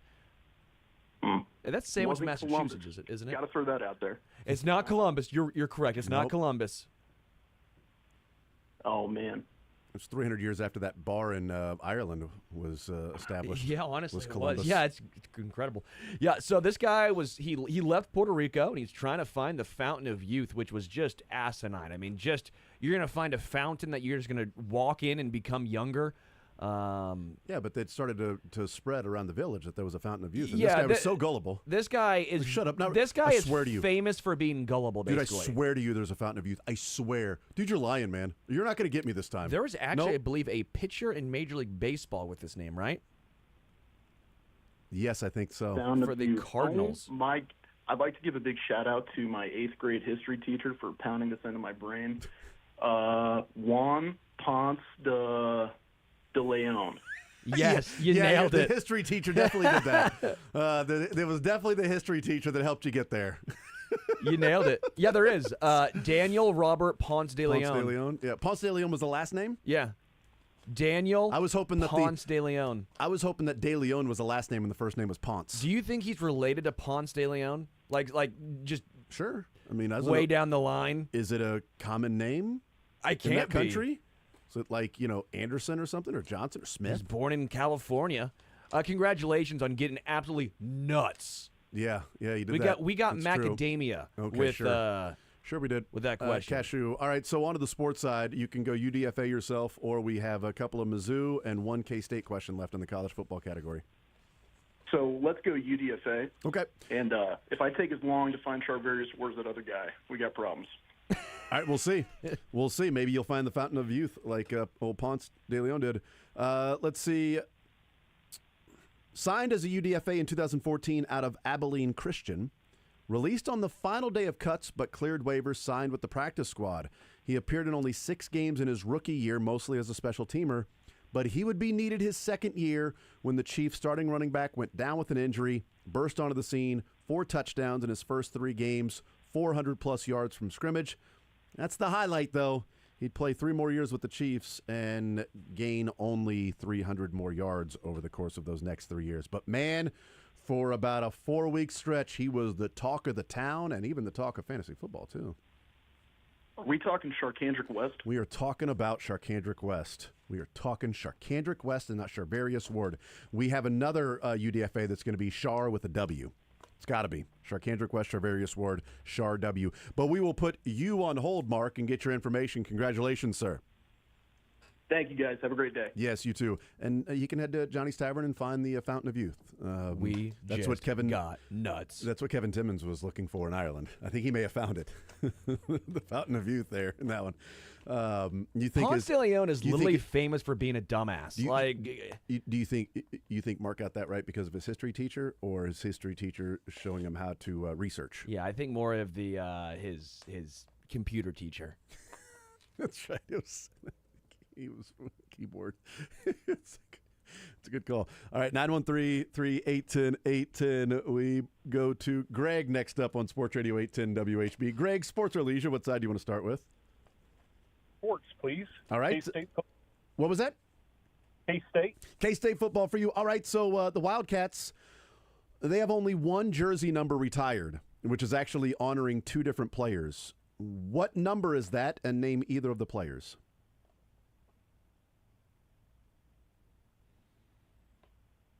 12, Grogan.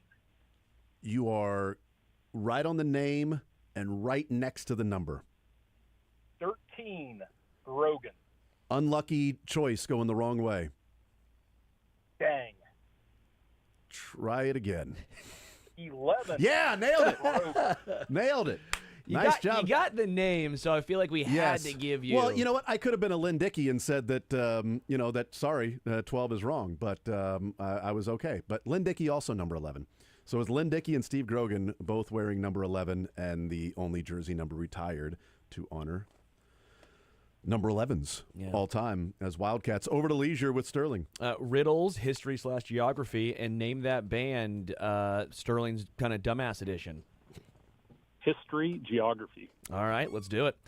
What is the name of the thin and long country that spans more than half the western coast of South America? Oh, really? Don't be cold. Next question, please. Oh, come on. Oh, you know this. The name of the thin and long country that spans more than half of the western coast of South America. It's funny because, it almost looks like a jalapeno. Is that right?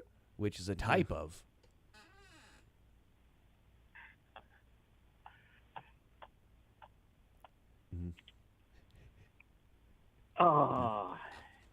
Sorry, guys. Oh, you're fine. You're going to get this. I believe in you. Do you? What is a jalapeno? Do you think he's got... The pepper. Okay, what's another type of pepper? What's another synonym for pepper? I'm not sure that's the route to go with the I think so. Okay, sure.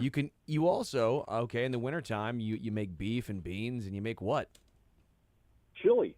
Hey! Nice job. Right as the buzzer was going. Nice job. I know it's pronounced like Chile, but that's fine. I feel like that was the easiest. I feel like it's the easiest way of getting there for sure. I don't know what Mick's talking about when we say when he says this game is called Everybody Wins. I'm not sure what he means by that. What's the thing? The country that beef and beans. You make this in the fall. Chile.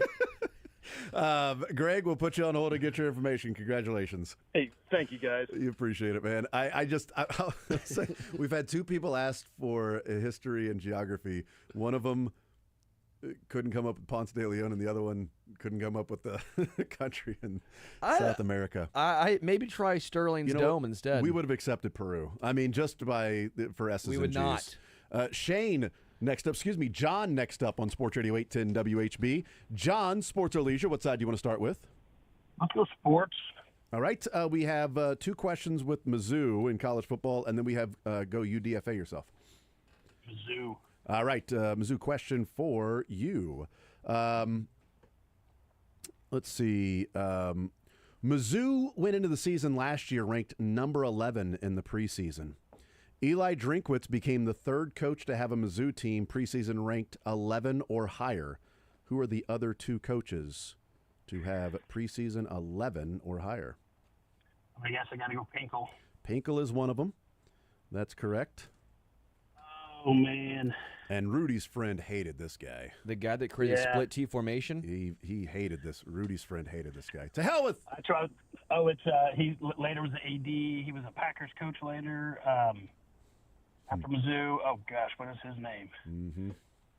I mean, he also took over for Ara Parseghian that promised Rudy that he would be able to suit up and play. But then this guy came Right. and was like, nope. It's there's Gosh, maybe somebody should have had an intervention with him. I don't know. So. I don't think I would come up with it. It's going to kill me.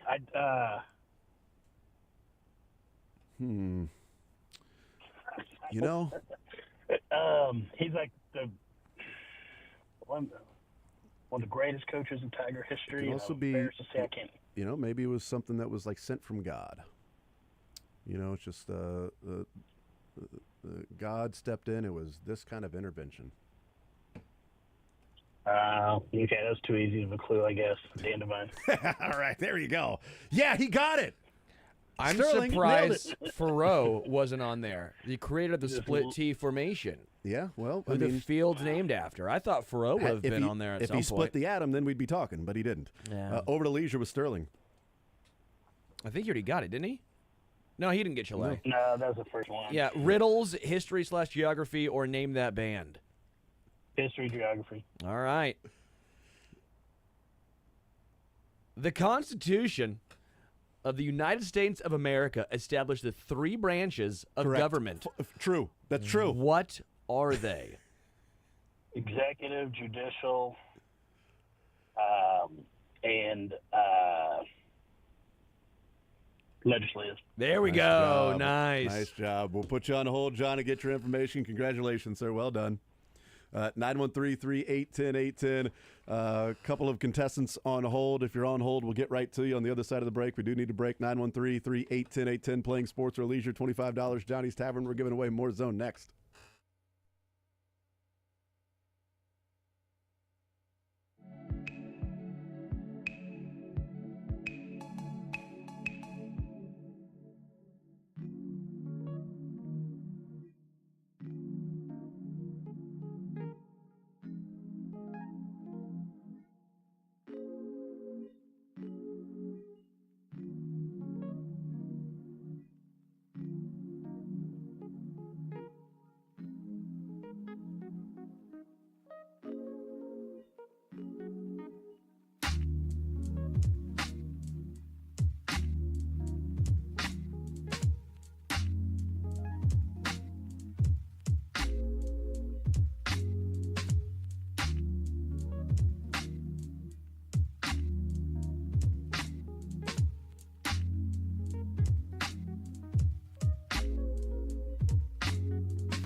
All right, we'll continue right here on Sports Radio 810 WHB. One more segment to go. Some sports or leisure on a Thursday.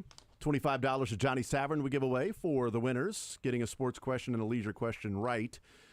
Either of them wrong, Sterling will give you 4 more hints. And then if you keep getting it wrong, then we just have to move on. That's just the name of the game. That's how we play it. That's how you play sports or leisure. Absolutely. Let's go to the phone line. Shane, next up on Sports Radio 810 WHB. Shane, sports or leisure, what side do you want to start with? Hey, guys, can I start with sports? Can you limit the categories real quick? I'm sorry. Yeah, we have one question left with the college football side, and that's a Mizzou-specific question. And then we have go UDFA yourself, and these are questions about Chiefs players that became household names but were originally undrafted. MIZ. Okay. Please. ZOU. Let's go with that one. Let me get this one up real quick, just to make sure that I'm getting the correct question in here. All right, so with his college career, Brady Cook moved into the top 3 all-time in Mizzou passing yards history. Can you name the 2 that he finished behind as he's number 3?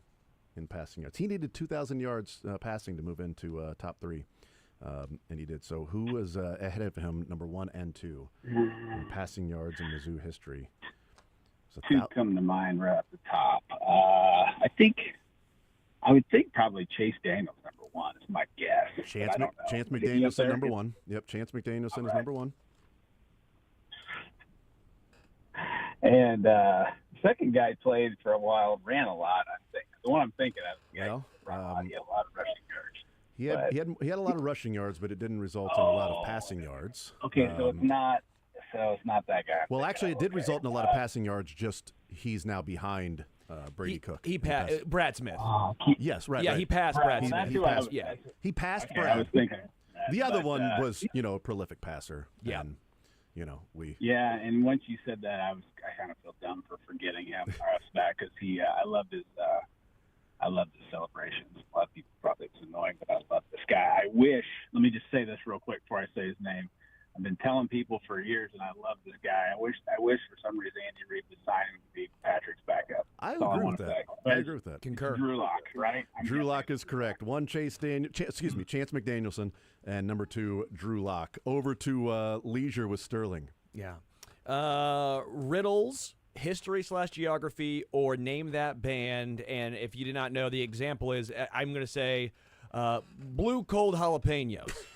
The band I'm thinking of is Red Hot Chili Peppers. Right. So it's Chile. Just me being funny.